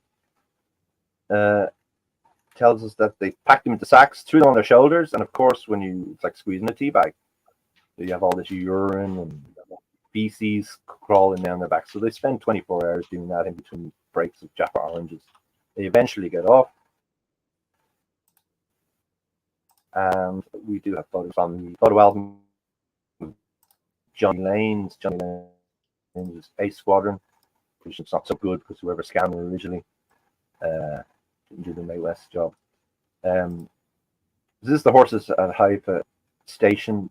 Johnny Lane's eventually in the MM capturing Heinsberg, the 8th Squadron. I don't know if you've ever seen that famous photograph of a hulled down Firefly in the snow. You can just see the turret and a massive long barrel, 2 lads. Yeah, that's Johnny Lane's in the turret. That's him. And he took these photographs in Haifa. I might have a photograph of him later. So 24 hours later, their ship, and then the lads come off the boat, and they look like they've just walked out of the drill hall in Newark or Retford, but they're in Palestine now, and that's Donny on the right, Michael Parrish on the left, and they are put on a train, a 4-hour journey to Rehoboth Rest Camp, which is the home of the Royal Scots Greys, which are a regular unit, and they're there for 2 weeks. And the thing is with the Rehoboth Rest Camp, it's not for the men really, it's for the horses. The horses have really been packed like sardines for the last 3 weeks. They've had a terrible time of it, and Rehoboth is not so far from the sea, so they can, it's about maybe 2 miles, 2 kilometers even. So they spend 2 weeks getting the horses back in fit, and there's Johnny Lane, bottom left, in the front horse again. These are actually his photographs. Arthur Buckingham on the white horse. It's probably Donny Player's charger that he's exercising. And so they're in Rehoboth. Then they make their way to a camp called Latroon. And they're sent on patrols. I mean, the original reason they're sent over is not only to protect the British interest in Palestine and the Suez and the oil and whatever's going on down there. There's the revolts between the civil unrest between the Jews and the Arabs, and they're basically doing what they did 100 years previously. They're there to suppress riots, and they're much better than the Palestinian police who are not mounted. And the reason why the yeomanry actually are kept on over the years is that if you have 30 men on horseback or 40 men on horseback and you want to clear a crowd, you'll do a much better job than 40 men with rifles, because the way, if they don't melt away from you, shots are going to be fired, and then things are going to kick off. But you send 30 men with horses and sabers in, they're going to part ways, so it's very effective. So they're out on patrols, and it's up at 5. It's horses fed and watered by 6. Then it's breakfast, then it's on the parade, and it's out patrolling. They're called curfews, Jaffa. It's curfews in Tel Aviv. They're no-go areas. It's all very hostile. And this basically goes on until June. So they're there in February. They have the rest camp in March 1st. And set in the bed doing this. Now, they are called out to Tel Aviv for one massive night of rioting, or a weekend of rioting, or a week. And Owen Evers, that's him there on left. They're pictured also there with Palestinian police up top, down the bottom, Flash Kellett in the middle there, Palestinian police. He wrote an account of it, and it's the only account written, because he wrote a memoir. It wasn't published, but I did get it from his family. And I'll just give you a read of it. We were suddenly called into Tel Aviv. The Jews were rioting, and the Palestinian police couldn't control them. We trekked to Sarafan, the large army base, then trotted 20 miles to Jaffa, watered and fed the horses, then entered Tel Aviv up Allenby Road. Looking down into the city, it looked as though all the Jews in the world were after our blood. We formed 8 abreast, and the order came, draw swords. It must have looked pretty awful when 700 glinting blades of steel appeared. Anyhow, the crowds melted away before us, but bricks and other missiles peppered us down, from the high blocks of flats and the rooftops. We had loaded our rifles with 5 shots, but I never heard a shot fired.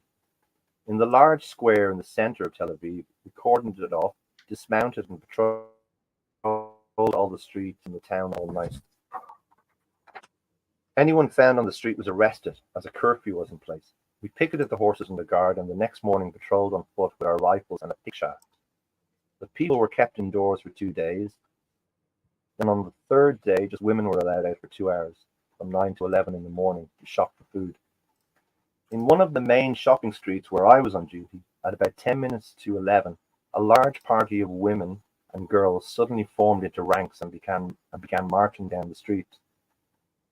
8 of us stood across the road. They marched right up to us and stopped. Opposite me was a lovely young lady. We stared at each other for a few seconds, and I said, "Go home, Queenie." That's when she spat right in my face. Then she was away through the crowd. I'm afraid she would have felt my pick shaft if I could have caught her. The crowd dispersed, and we had no more trouble. The next day, things turned to normal, and we returned to camp. And that basically was their only action while they were horsed in Palestine. So that we moved to Karkur camp, which is Karkur suburb south of Haifa. I mean, they've gone down to Rehoboth and they're slowly making their way back up the coast. So they go to Karkur, but on the way, something happened that every cavalry unit wouldn't happen. Sorry, I'm just falling out here. They have a stampede. I'll give you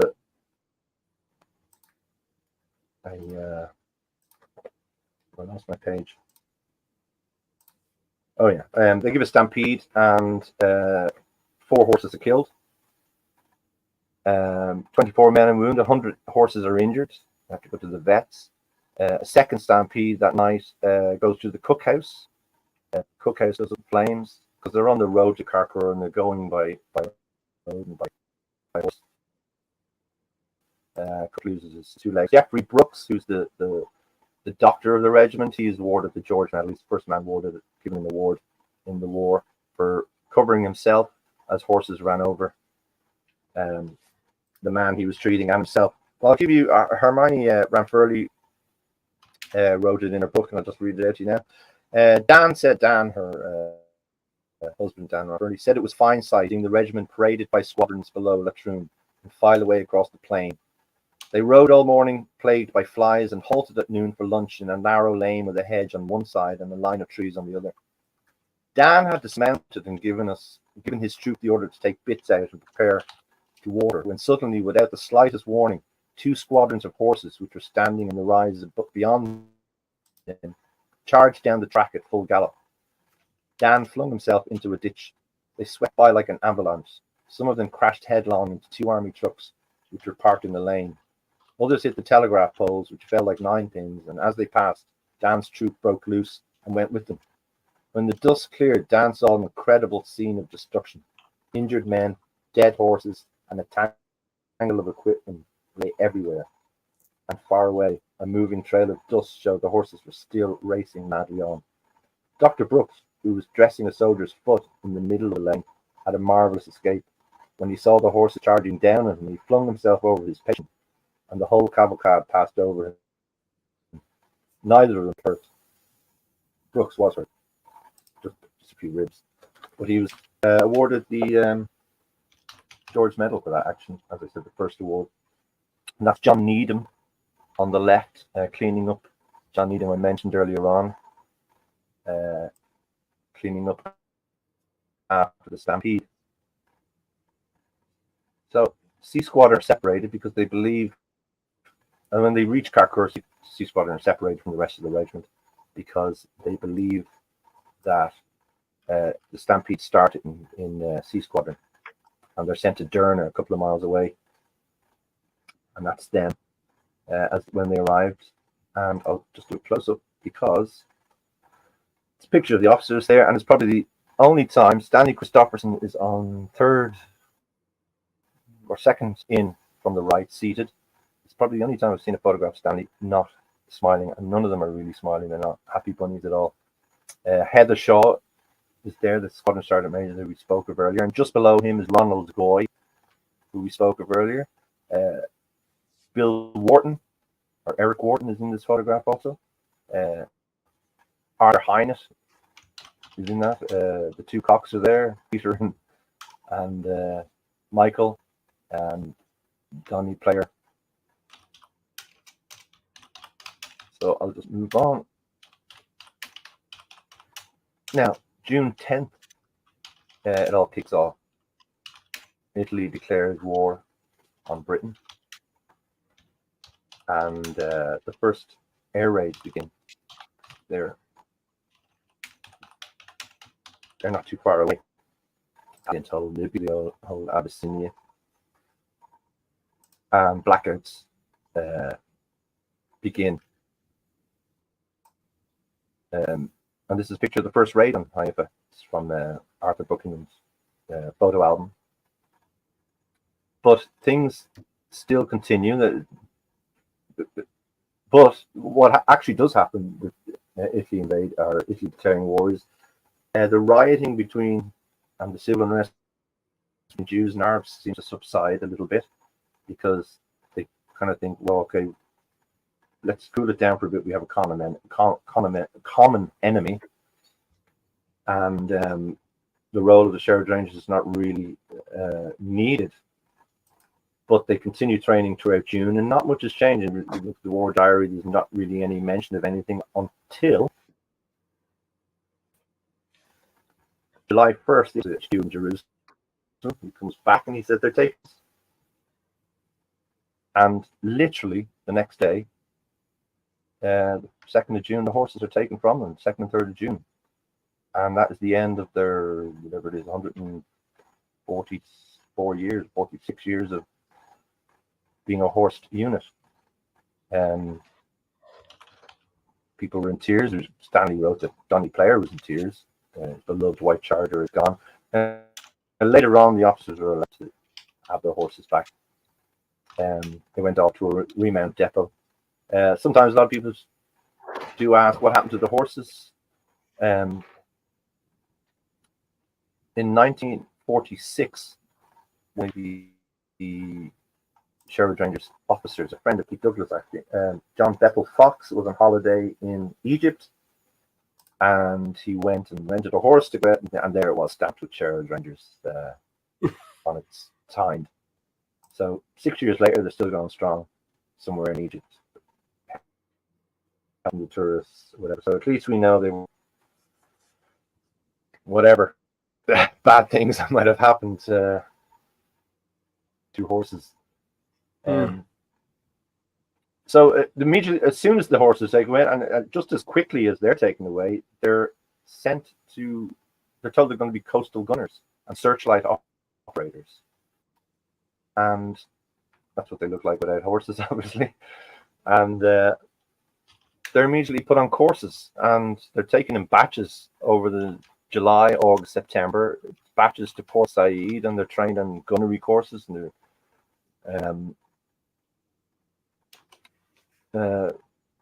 and once again, training. The searchlight thing, after 2 weeks of training, it's decided, they're split into batteries. The squadrons don't exist anymore. They're split into ABC, XYZ. 2 batteries are going to be searchlights, but after 2 weeks training, they said, okay, you're all going to be coastal gunners. So they trained for 2 to 3 months, and to do a bit of sightseeing. Egypt, and go to Jerusalem, the Dome, and Tel Aviv is on the and see pyramids, like the Sphinx. It's not too bad, because they're living quite a safe life. The only thing they have to deal with is the air raids and the blackouts, which all seem to be downtown Haifa, and although civilians are being killed. Life so far in its first 8 or 9 months for the Sherwood Rangers is pretty good. It's a little bit boring, a little bit mundane, a little bit same old in their daily whatever, but they're persistent, and they keep they don't let them slack at all. incredible to read it. Now during this time, Lord Yarborough, or Sack as he's called, Sackville, he's suffering ill health. He's also 52 years of age, and he has to return to the United Kingdom. And that's when Flash and Donny take over. Flash as commanding officer, and Donny's 2IC. And I'll tell you a little bit about them. Flash, now he's called Flash, his real name is Edward Orlando Kellett. He's called Flash because he's so meticulously turned out. He smells of cologne. He's always freshly shaved, and unfortunately that would be his downfall at the end, shaving before he goes into battle. He's born in Cloncody in Tipperary, Ireland, 1902, military family. He's the son of a major general. In 1923, he's commissioned to the Irish Guards. He spent 6 years with them. I suppose six years is their what they sign up. He joins Sherwood Rangers. He marries Myrtle, his wife, in 1926. She goes on to found the Sherwood Rangers Welfare Association. She's called the mother. Well, I call her the mother of the regiment. I'm sure a lot of other Sherwood Rangers would agree. What she did, I'll go into that in part 2, but what she did is just phenomenal. What she did for the men. And anyway, she marries. He takes command of B Squadron, and he goes to Palestine, obviously. Yarborough goes, he takes over. Now, he's also an MP for Birmingham Aston, and he's got great influence. And he uses the fact that Churchill went to school with the Laycocks are in the regiment, and Millbank, and he uses all those connections, because this, as I said earlier on, is a time where the Sherwood Rangers could easily be disbanded and dispersed among other units. But he's persistent. He keeps going to HQ. He keeps going to find out what's going on, keeping the regiment in the loop, keeping himself in the loop. There's word that they're going to be transferred to as an armored regiment, but there's no tanks. What tanks they have are already assigned to other units, which are being knocked out. They're doing cavalry charges, and Flash wouldn't be adverse to that when he gets going. Alan Halfa in September 43 is the first baptism of fire, or 42 is the baptism of fire as an armored regiment. He's doing cavalry charges, and an amazing loss of life. Flash, anyway, he's a great commander of the regiment. It's like these two go together, but they're practically the same age. Donny is born 1903, and he's very well respected, and by man and officer alike. Flash eventually takes over as second in command of 8th Armored Brigade, and he is killed on the morning of 22nd of March, shaving in his turret. And I'll tell you a story about that and how that happened. Dottie Player. Now, people know the name Player. He's the grandson of the Players Cigarette, John Player Cigarette Company. He's from Nottingham. Another well-turned-out individual. He's got a bit of a reckless streak, but he's handsome. He's fit. He's good fun. Loves his hunting. Loves his dogs. Loves his horses. He's the chap who cried when his horse was taken from him, which he would later get back. A good story about Donny is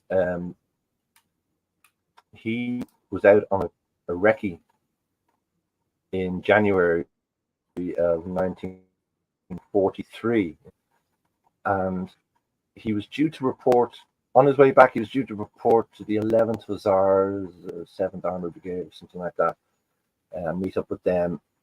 So he's out with his driver, Sergeant Hurd, and they see 3 armored cars in the distance, and he was at the who we're meant to meet up with. We'll send them a signal. They reply with red, white, and blue flags, and as they get closer, Donny kind of has a feeling about it. Hurd is like, no, they've sent the signal again, and it must be them. And he said, well, just for safety's sake, take our armored cars, our trucks, kind of 500 yards back do him a bit hold down behind a dune or something.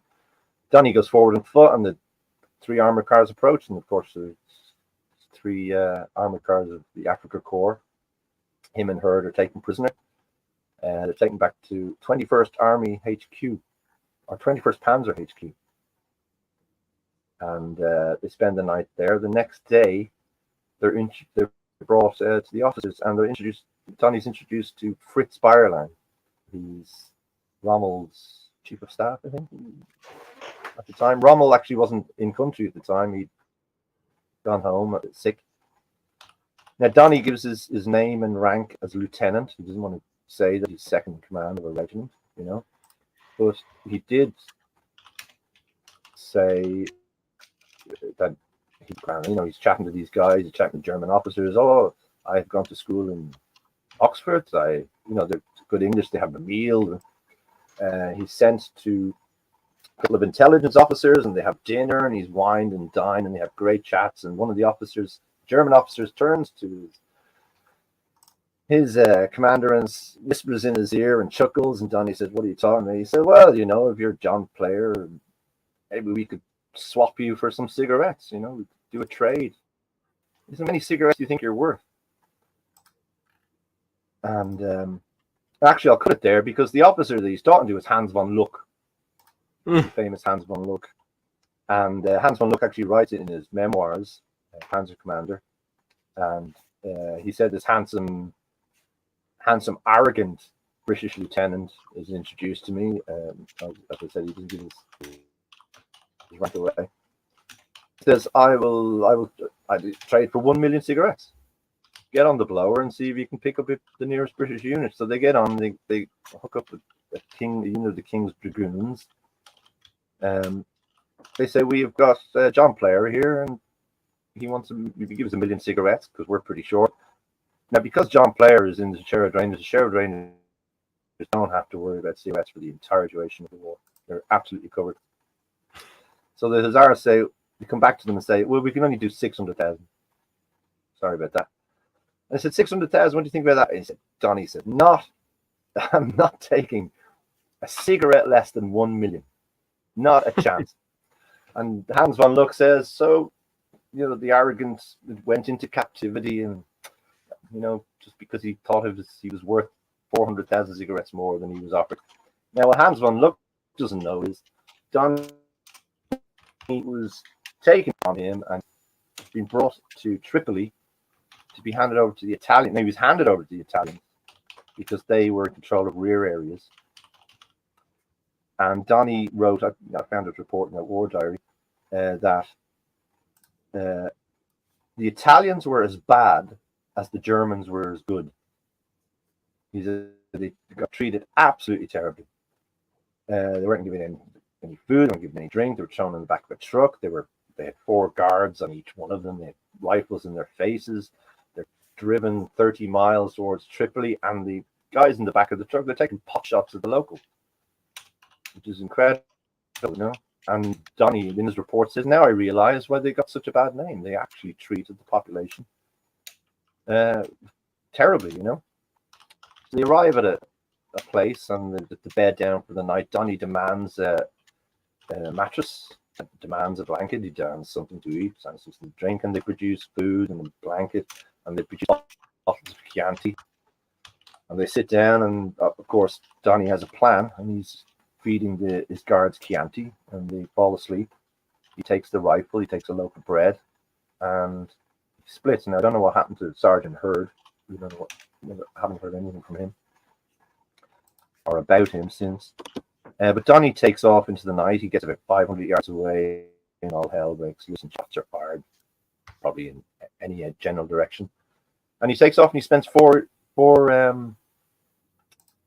days in the desert walking until he reaches Allied lines. He's picked up by an RAF truck and taken back. That's a remarkable story, I think. I mean, 4 days in the desert on your own. I mean, I know there's I've read of other heads have done that even longer, months, But stories like that, I just think that they're just phenomenal chaps, I don't think I'd last 4 hours, to be honest, without a cup of tea. Yeah, you and me Anyway, both. I'm gone. We're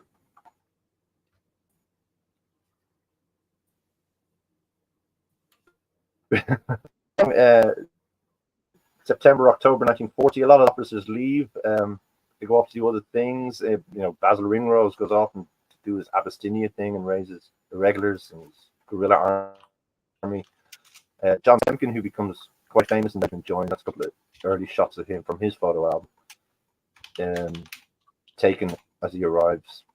He's also into court. He's a solicitor. He ends up becoming technical. He misses the whole Tobruk thing, Crete thing, because he's a clever chappie and he's on courses. And he's sent off to do other things that are far more important. He becomes technical adjutant before D-Day, and then with the loss of Laycock, Stanley takes over A Squadron, or leaves A Squadron, takes command of the regiment, and Semkin's put in his place, and the whole Semkin's Tiger in Normandy, and Geilenkirk going up in 4 mines.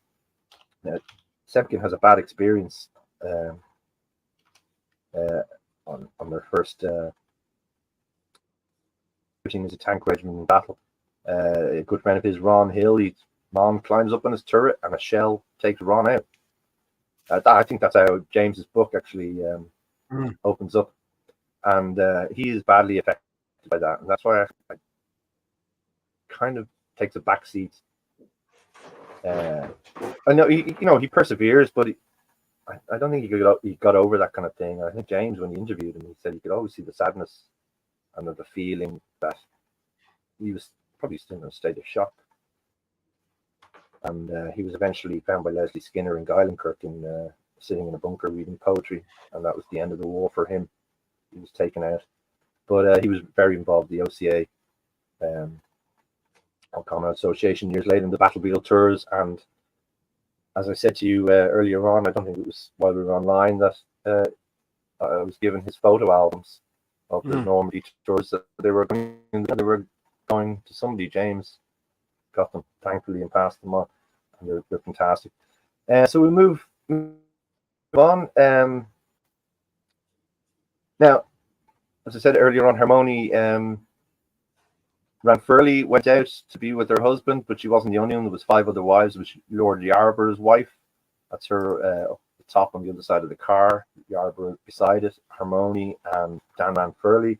Mike Laycock holding the glass up, and beside him is Sydney Mawson's wife. Now the wives have to go, right? The regular wives can go out. Regular army wives can go out and join their husbands, but apparently yeomanry wives are not allowed. So it's against army orders, and with Lord Yarborough and a few of the sergeants and the older men who were over 40, they get on the Empress of Britain, which is the largest liner at the time. There's only about 250 of them on board, so they're probably having a grand old time. And one of the guys on board is actually William Heathershaw, who'd gone down in the Cestrian, the guy who's Sam Brown belt so shining in the photograph. He's on this boat again, so he goes down in another one. It gets strafed by a Focke-Wulf Condor off the coast of Donegal, and not far from the Arandora Star, where Albert Freeman and his POW ship had gone down. So this is the second time Heathershaw has been. It's strafed anyway. It's hit. One of the wives is killed in the water or killed on deck. They abandon it. It's towed back and it's torpedoed. Again, it's been towed to Scotland. It's torpedoed again on Donegal, and it sinks. The loss of 40+ lives. And that right in the middle there is the camera footage from the Focke-Wulf showing the bombing and the strafing. So in October 1940, the first battery as coastal gunners. At this stage, there's no coast to defend really, because nobody's attacking from the coast. It's all air raids. A battery is sent to Cyprus, Famagusta, and look at it. People go on holiday to Cyprus, camping in the hills. It's beautiful. They spend their first Christmas there. And is guarding the nickel mines there in Famagusta. They're not allowed into Famagusta itself. It's a picture of them up on the top. And back in Palestine, the batteries are kind of spread out. They're in Jaffa, they're in Tel Aviv, they're everywhere, and they're guarding Lida Airport, they're guarding RAF facilities, they're guarding train stations, and they're guard duty. You know, the whole coastal thing has gone out the window, and they're doing guard duty there. Pat McCraith at this time, as I said, all their officers were doing things. Abyssinia, Ringrose. Pat McCraith, who I'd mentioned earlier on, he's the guy who put the pistol to the doctor's head and said, "You better sort my mate out, or somebody's going to get hurt." He's a solicitor from Nottingham. He joined Sherwood Rangers in 1935. He gets involved with the Long-Range Desert Group and forms Y Patrol out of that volunteer yeoman. And now I've seen the yeomanry list, and there's not one Sherwood Ranger on it except him.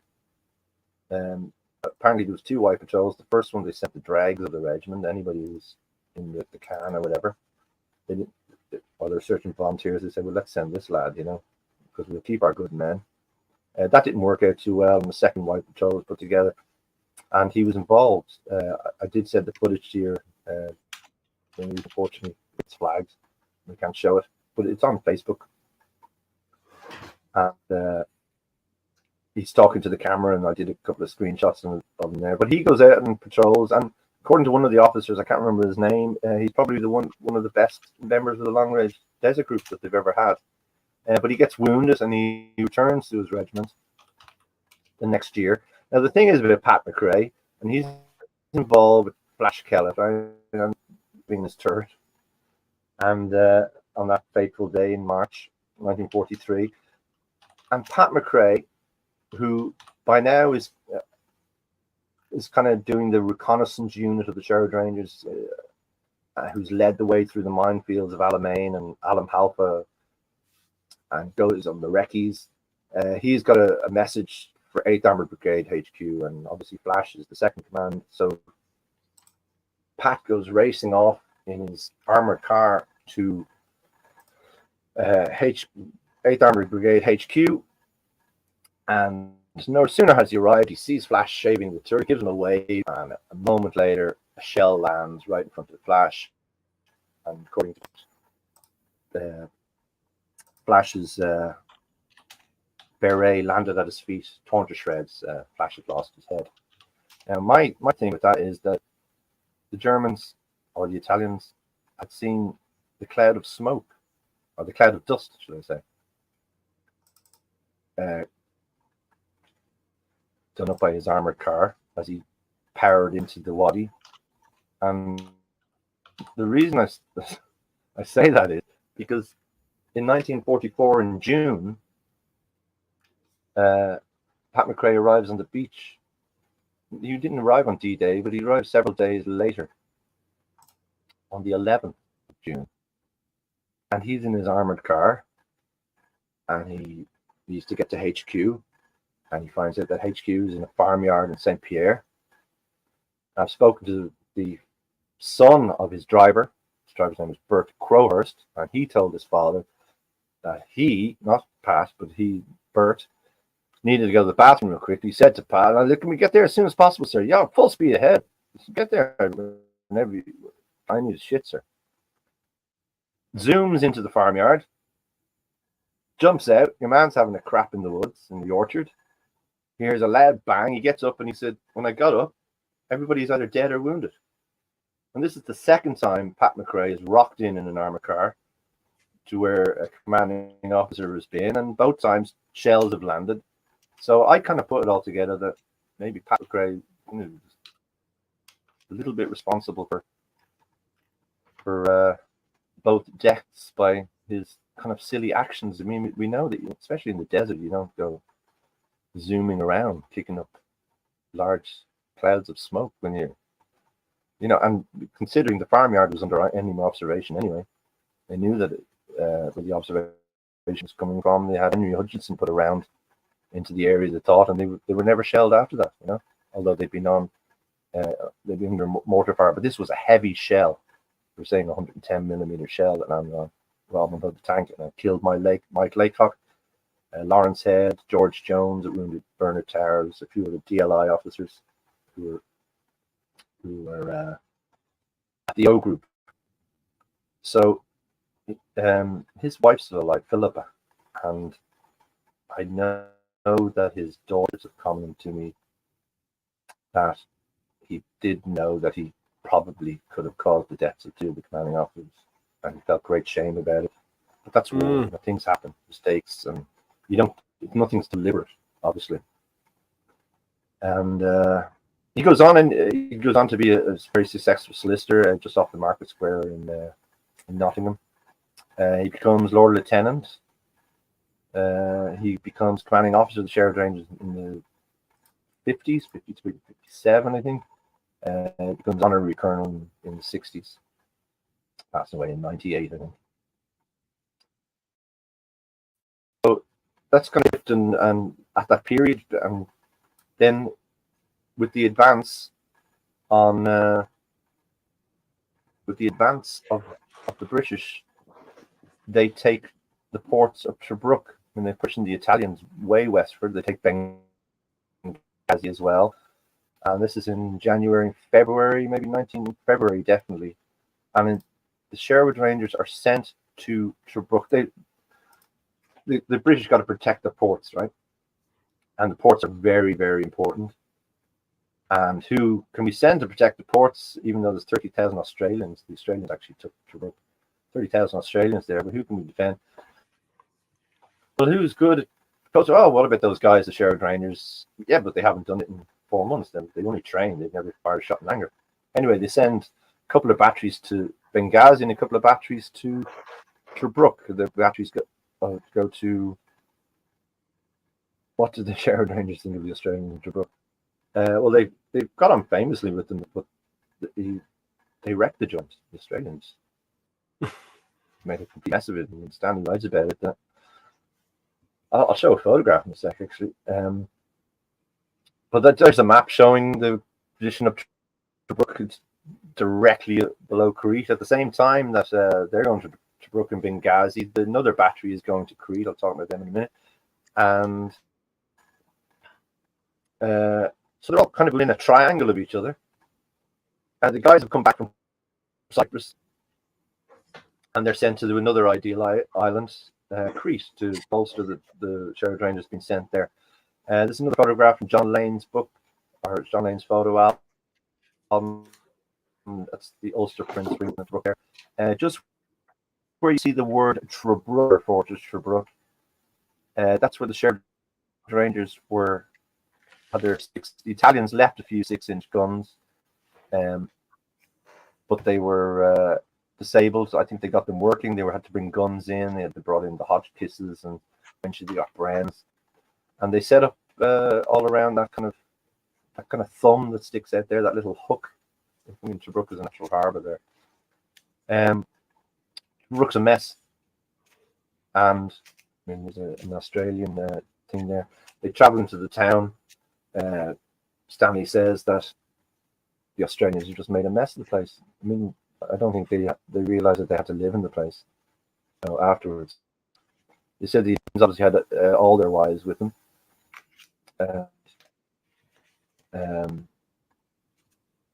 They found all their women's clothes left behind, and perfumes and whatever Italian women have.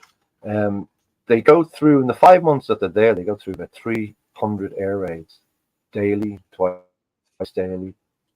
A few near misses. The only hit was on the water distillery, and 2 troopers are wounded. 2 troopers called Smith. But they spent. I have some photographs of. They do now. Saying to you earlier, Woody, that they don't actually do anything at Tobruk. They're just there. They witness the air raids. They're there for 5 months. Like Stanley records it all. He videos it. He photographs it. He writes it all down in his excellent book, Englishman at War, which is edited by James Hall. They're unofficially, they become kind of anti-aircraft because there's nothing to fire at off the coast. If there's going to be an invasion, they're probably going to turn around and fire the inland, but that never comes. So So they get these I think they're Hotchkiss guns. The one down the bottom left is a Breda 20mm, and that actually might have been taken in Benghazi. And these are posed photographs just for the camera. The guy in the top right in the white vest is a chap called Bill Pick. He becomes the Sea Squadron Signal Sergeant for Stephen Mitchell, and eventually the Regimental Signal Sergeant. He's the one who takes the final message at the end of the war and delivers it to Stanley, saying the war is over. Bill Pick is awarded the MM for his services at the end of the war for signals. The guy works 24/7. He died very young, died of a brain hemorrhage, unfortunately. But I was very fortunate to get his photo album too. These are the bigger guns, Trooper Margaret down the bottom left. So they were called Tilly and Tolly, these two massive 6-inch guns. The top left is probably Benghazi, and the middle bottom is probably Benghazi. But all the lads can do is train. They fire off a few kind of practice rounds. They have to deal with dust storms. They have to deal with. Thankfully, they got Mickey Gull with them, who's a great scrounger. One thing they do have lots of, thousands of Italian grenades, so they're able to go fishing. And the great thing about living in Tobruk is they're able to go swimming daily anytime they want, because they're right there by the sea, and especially with the sandstorms. But for a long time, they're living on their rations. They don't get much food. And then the siege happens from April. That's when Africa Corps, because the same day that they arrive in Tobruk, the Africa Corps arrive in North Africa, 21st February, the 18th February, whatever it is. And Rommel. And they start pushing eastwards. And then they take Benghazi, but not before Peter Laycock and his battery are brought to Tobruk. And during the siege, they're obviously supplied by sea. And it's, as I said, constant air raids. This is when Peter Laycock loses it. Man, I'd probably lose the plot too, you know. You're under that kind of pressure. Who knows? Here's a few of the lads I just want to show. Slide 66. Don't have long to go, Woody. Just 100. It's good. People are loving it. People are loving it. Don't worry. I haven't actually. Now and again, I catch a comment, but I am not seeing them really at the side of my screen. But here's a few of the lads anyway. And here's Ron Goy. Again, Ron is on the top left. He's at the bottom left on the top left. Ron Goy from Ordsel. He's lined up here with his 4 pals on the top right, all from Redford. Who are they? Ron Goy in left, Frank Redfern. With his little finger bandage, he's probably got the same condition that James Woolley had. You can clearly see the bandage there. Stands out a mile. The next chap in is Albert Blagg. And the next chap is Frank Middleton. And I think if you can see in the photographs, Frank Middleton is very easy to pick out in photographs.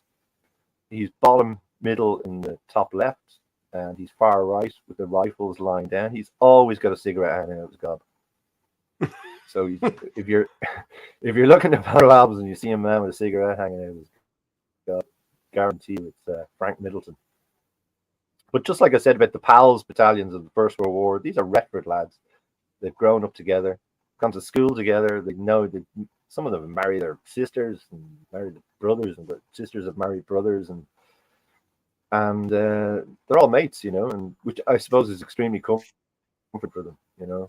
And the great thing about the Sherwood Rangers is that, unlike regular army, you know, you go into a unit and you don't know anybody. I mean, they become your comrades, but these comrades went to war together. But unfortunately, you're going to see your comrades fall one by one, you know, if you're lucky and they're not. The chap I mentioned earlier on about Laycock and George Jones and Lawrence Head being killed in Normandy. Well, their signal sergeant before Bill Pick, who was on the machine gun there a minute ago, was a chap called Bernard Towers, and he is sitting second from left in the photograph, bottom right. He's kind of got a large, looks like a bathrobe. He's all in white. He's the signal sergeant, Bernard Towers. He had to be woken up to get the codes. He's knocked out of unconsciousness because he's the only man who knew the codes. So they could continue the battle at St. Pierre. but he had been with the regiment from the beginning of the war. Another couple of shots. I'm going to mention this chap. This chap is Sergeant Henry Bartle, and he's called Old Bill Bartle because he totally resembles, for obvious reasons, Old yeah. Bill, the World War I cartoon, for obvious reasons. And just like Frank Middleton, who's got a cigarette in his gob, Old Bill there has constantly got his pipe, and he's pictured there standing on the left-hand side. Bill Pick is actually tucked up in there, and there he is on the Bren gun. They eventually get Bren guns to take over from the Hotchkiss. They're a much better weapon for anti-aircraft. Terrible thing about Henry Bartle is that over the bus Boisemont in France, the chateau there, he went on a recce. Actually, he went on a recce with his Bren gun. He was with the recce troop, and he was never seen again. They figured that he was disintegrated by a shell, and he's on the Bayou Memorial. But I had to get him in because he doesn't have a known grave, and because he looks like Old Bill, and it's kind of a sad story what happened to him. Moving along, that's. Oh, I in fact forgot to actually show that clip earlier on. The clip of the horses when they lost the horses. Well, we can do that. I can do it now. This is another photograph of. Oh yeah. Well, I wanted to show the clip because it shows what they call point of view, I suppose, of Stanley took his city on his horses, obviously, and it's kind of sad because he films them coming towards and the riding, and they're on horseback, and then they go off into the distance, and it's kind of a symbolic thing I want to show at the time of when they lose their horses because it was quite devastating for them. But go ahead if you can. I'll play it now. Here we go. Beautiful.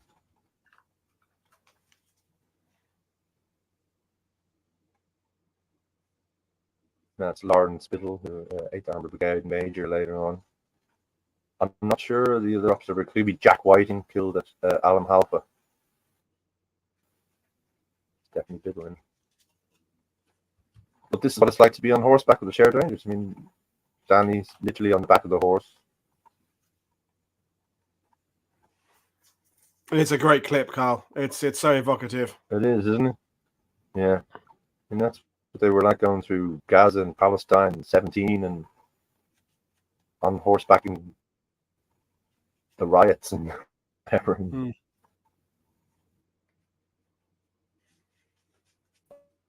All through their 146-year existence. I mean.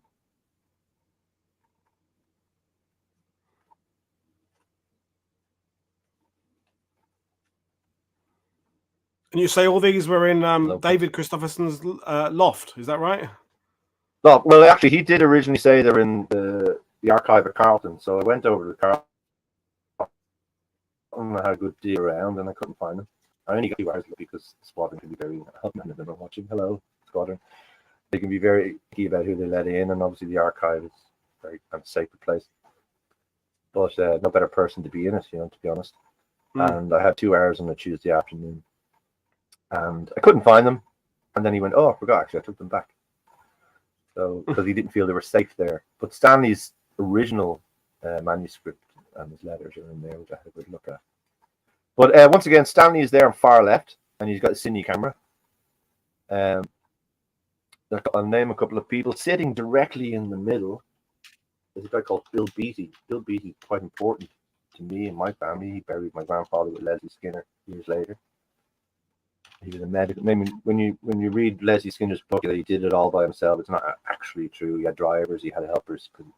He certainly couldn't do it by himself. But in fact, Bill Beattie, after he buried the first casualties at Geel and Stephen, he was quite nauseous. And his brother-in-law, Bill Sensical, took over, and unfortunately he went that way too. But there's 2 lads I have to kind of mention, and it's the chap with the cap at the very back on the right, above the tin hat. His name is Henry Hutchinson.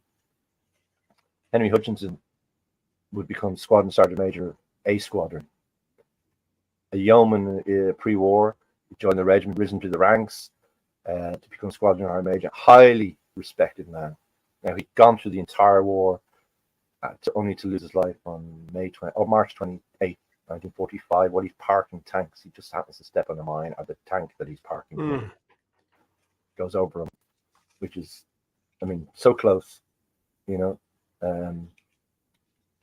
He'd been in Sherwood's for 6 years, and just below him, to the guy holding the tin hat, just to his left, is a chap called Joseph Butler, Gussie Butler. Now, bizarrely, it's Butler's anniversary today. He was killed at Guylenkirk on the 23rd of November, and he was born in Kilkenny. And he worked in, was that with Yarber or Portland? I'm not too sure. I think he worked on Lord Yarber's estate. And he was an Irishman, and there's a memorial to him in Kilkenny in Ireland, I believe. And there's footage of this shot. As I said, Stanley had his cine. So if you could show that footage, I'd appreciate it. That's the group photo one, yeah? Yeah, the group photo one. It's just a little snapshot, but obviously Stanley steps out forward, and it's very important because, I mean, there's Henry Hutchison up top, and there's Gussie Butler, and both their, I mean, I'm touch with both their families. Maury Hutchison, dear friend, and there's her father. I mean, alive. You know, she never knew him. He came home on the Python scheme for that month and went back. In the meanwhile, he made Maureen, and he was killed, and Maureen was born, I think, in October of 45. So this is the kind of thing I was talking about earlier on, you know, finding photographs, finding footage, especially for families whose relative has been killed in the war, and then you suddenly see them on film. Jack Whiting is a great example. I got in touch with his grandson. Jack Whiting's niece is still alive and remembers when she was a little girl. And Stanley took loads of footage of Jack Whiting, and he looks like a great bloke, and he was killed at Alabahalpa. Just such a pity, you know. So I'll move on, and that's Tobruk, really. Meanwhile, B Battery are back at Sarafan in February 1941. Y Battery or X Battery come back. I'm not even going to XYZ. I confuse myself. The battery from Crete, Cyprus comes back. They hook up with these guys, and they're all sent out to Crete, where they spend February, March, April, May. They spend the next 4 months having a great life. And once again, like Cyprus, Crete is a holiday destination. The place is beautiful. I've never been. Here's some photographs. They do sightseeing. They go around. They're set up over Suda Bay, over the prison there, and that's the prison, and their billet just there, and there's Suda Bay. There's the view from the guns. That's the billets on the side. One is our house, Lord Arthur Buchan. 2 is Sydney Morse, the officers. 3 is the mess tent on the left. Now they're having the life of Riley. They're having a great crack. They're getting suntans, and nothing's really happening. There's a few of the lads there. This is from another photo album of the batteries that serve in Crete. They look pretty grubby. I have no idea why. They should. It was probably after an exercise or something like that.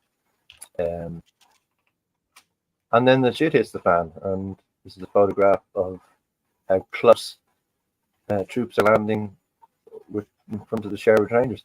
Now they're overlooking Malmedy. Is it Malmedy or Malmedy, or however you pronounce it? They're overlooking the airport, and they're within range of the airport.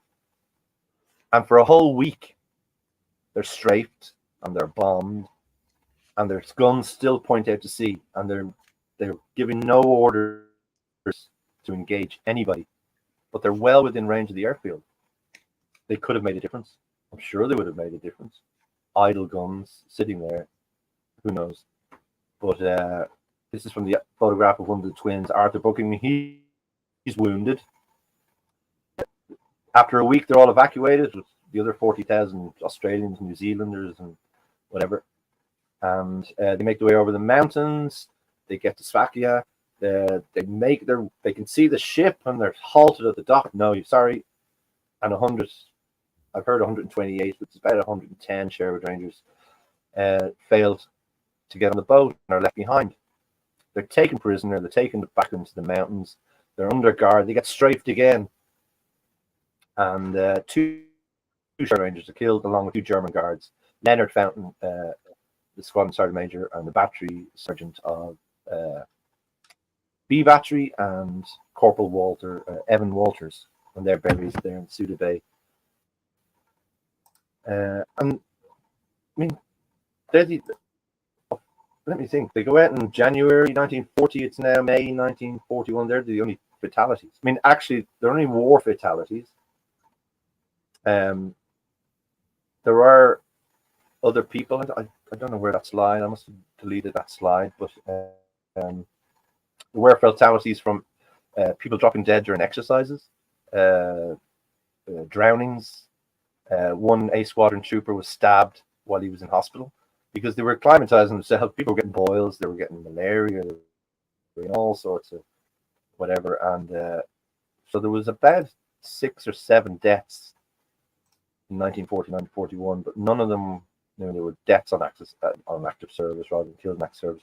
So these are really the first 2 lads who are killed on Crete. Now, as I said earlier on, Miles Hilliard and Parrish, they're the famous escapees from Crete. They wrote books about it. It's mentioned in the regimental diaries. They're officers, of course. They always get a mention, you know. And it's actually most of the books written about Sherwood Rangers prior to James's book. James's book actually was the first book written by a non-Sherwood Ranger. And that's what got them into the mainstream, you know. All the others have been written by a couple of troopers, but mainly officers. Dave Render, Stuart Hills, Miles Hilliard's letters. It is Bliss here. I've got them all here, but you can't see them. So this chap, anyway, Peacock, his name is Corporal Edwin Peacock. He's from Brig in Lincolnshire. He's probably in a squadron originally. He's taken prisoner. They're brought to Galatus, and he tries 2 escapes. He's caught first with 40 others who escaped in Cana. Second time, he's found asleep in a ditch by Austrian mountain troops. Then in August, he's taken to Salonika. And a couple of days into being in Salonika, he volunteers for a work party down at the docks. He slips away into a warehouse at the docks, gets on a tram, and takes the tram to the other end of Salonika. He finds a family who takes him in. He's a bit wounded in the leg, but they look after him. They have a friend who takes him, and he hides them away for 2 months until a German officer is billeted in his house, and he has to get rid of him. So he's given a bit of money. He makes his way to northern Greece, and he stays in all these monasteries until, I think April or May the next year. He's joined by a few scragglers from Lay Force and New Zealand troops. They make a couple of attempts to get over to Turkey, which failed because of bad weather, and he's hooks up with a couple of Cypriots and Greeks. And eventually in May, I think, they arrive in Turkey. He's awarded the military medal. Now, because of his adventures, and he probably picked up the language, he gets involved with MI9. Then he goes back and works with Greek irregulars, and he is involved with islands, and it's all MI9 stuff, those islands, and all sorts of stuff. And he ends up being a part of the liberation of Crete then, when it came about again. So that's one escapee that we know. That's not. This is another chap who was taken prisoner. Now, I call it the Crete prisoners, the forgotten men, because they'd spent 2 years. They hadn't really done much, but then they spent the next 4 years in a stalag in Poland, harvesting wood for cardboard and down mines and in forest, whatever. You know, they had a terrible time. And to top it all off, icing on the cake, they had the Death March, as it's called.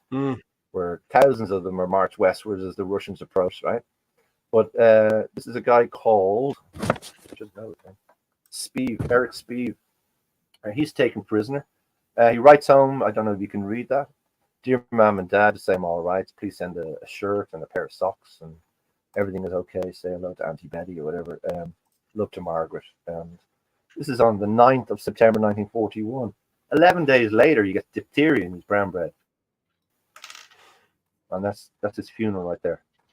And he's one of 2 Sherwood Rangers who died whilst in captivity. In another chapter is Trooper Tasker.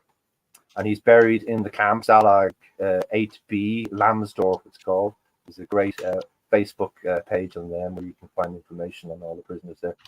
And you can actually visit the place too. And eventually he's reinterred in Krakow. Yeah. Sad tale. I mean, it's especially, dear mum and dad, 11 days later. It's just the fate of another one. I mean, I'd like to put something together on the fates of all these men. And I have most of their names, actually, thanks to Jenny Causton or Jenny Sneap and the married dame, who controls the archives. Another chap is a sad one. John Bannister on the left. He is taken prisoner. He survives the death march. But just at the end of it, they're strafed by Americans in Czechoslovakia. And he's badly wounded. He's transferred to France, where he dies on 21st of May, 1945, of his wounds. And he's buried in Villeneuve-Saint-Georges cemetery there, which is 18 kilometers from Paris, southeast of Paris. So another unfortunate man who so near, so far, so near, so close, and it gets even worse. We had Ernest McCraith, who was the first trooper killed by a road incident in November 1939. And Ambrose Stanley, he's taken prisoner on Crete. He survives the camp. He survives the death march. He's brought back, and he's down in Amersham and Buckinghamshire at a PW, and they go out on the piss with his mates, and he's on his way home, and he's walking on the road, and he gets hit by a truck. And he's the last. We have the first hit by a truck. We have the last Sherwood Ranger hit by a truck in the war. And he's buried in Carlton, just behind the HQ there in Carlton, and not far from where he was born, Netherfield, just beside Carlton. So then it's everybody kind of comes back from Benghazi. I forgot to say that Peter, when the lads moved from Benghazi to Tobruk, they set up a mobile striking force. They've got Bren carriers of the King's Royal Rifle Corps. And if anything happens in the wire and there's any little holes, there's 120 of them who can go out there and do a little thing, whatever. But eventually they're all shipped back to Jerusalem, and they all reconvene at Alabi Barracks. And this is from June 1941, and they get their first tanks on August 21st, 1941. I mean, I'll boil it all down. They really didn't do anything. They just kind of witnessed the war. Palestine, the air raids, they training as coastal gunners, training as searchlights. They guarded everything that needed to be guarded. Every installation that needed a guard, they were on. They watched the bombings of Tobruk. They were involved and watched the bombings in Crete and the invasion. At the loss of only 2 men, but things were about to kick off. The tanks come along, and as they say, the rest is history. The end. Well, brilliant stuff, Karl. We'll try and put your camera back on. The end of part 1. Yeah, put your camera back on to finish up. And I'm in my PJs now, Woody. Are you in your PJs? Okay. No worries. Well, I mean, what I wanted to say, you've taken us through this incredible era, and I think the fact that it took so long, I didn't realize. I think the fact they weren't doing much doesn't matter, because they were honing as a unit. The teamwork doesn't go away. Tight as book, as they say. And I mean, that's the great thing about the Sherwood Rangers. And I've no doubt the Sherwood Rangers who I know today are exactly like the Sherwood Rangers. The Sherwood Rangers of then are exactly the same. The camaraderie, they've got a wicked sense of humor, and which I like. I've been in bands, or a couple of bands, and played with people, and bands have to be very tight. And I'm still playing with my band that I created, my friends, when I was a teenager. I'm 53 now, so I'm still actually playing with those guys, and we're tight. And I know when I met the lads, when I first hooked up with them all in Carlton and Nottingham, I could see like I knew immediately, you know, how tight they were, you know, and if they're not slagging each other, there's something wrong. You know? If they're paying each other compliments, there's something wrong. You know, exactly. Well, we will leave it there, Carl, because it's Thanksgiving over in the States. Thank you so much. We'll schedule part 2. Thanks very much for the entertaining part. You're very welcome. Thank you to everybody who tuned in. Brilliant. And I'm back tomorrow with Alex Churchill talking about the 80th anniversary of the Battle of Tarawa. So that's been fantastic. So see you all tomorrow, folks. It's Paul Woodadge for World War II TV saying enjoy the rest of your day. Bye, everybody.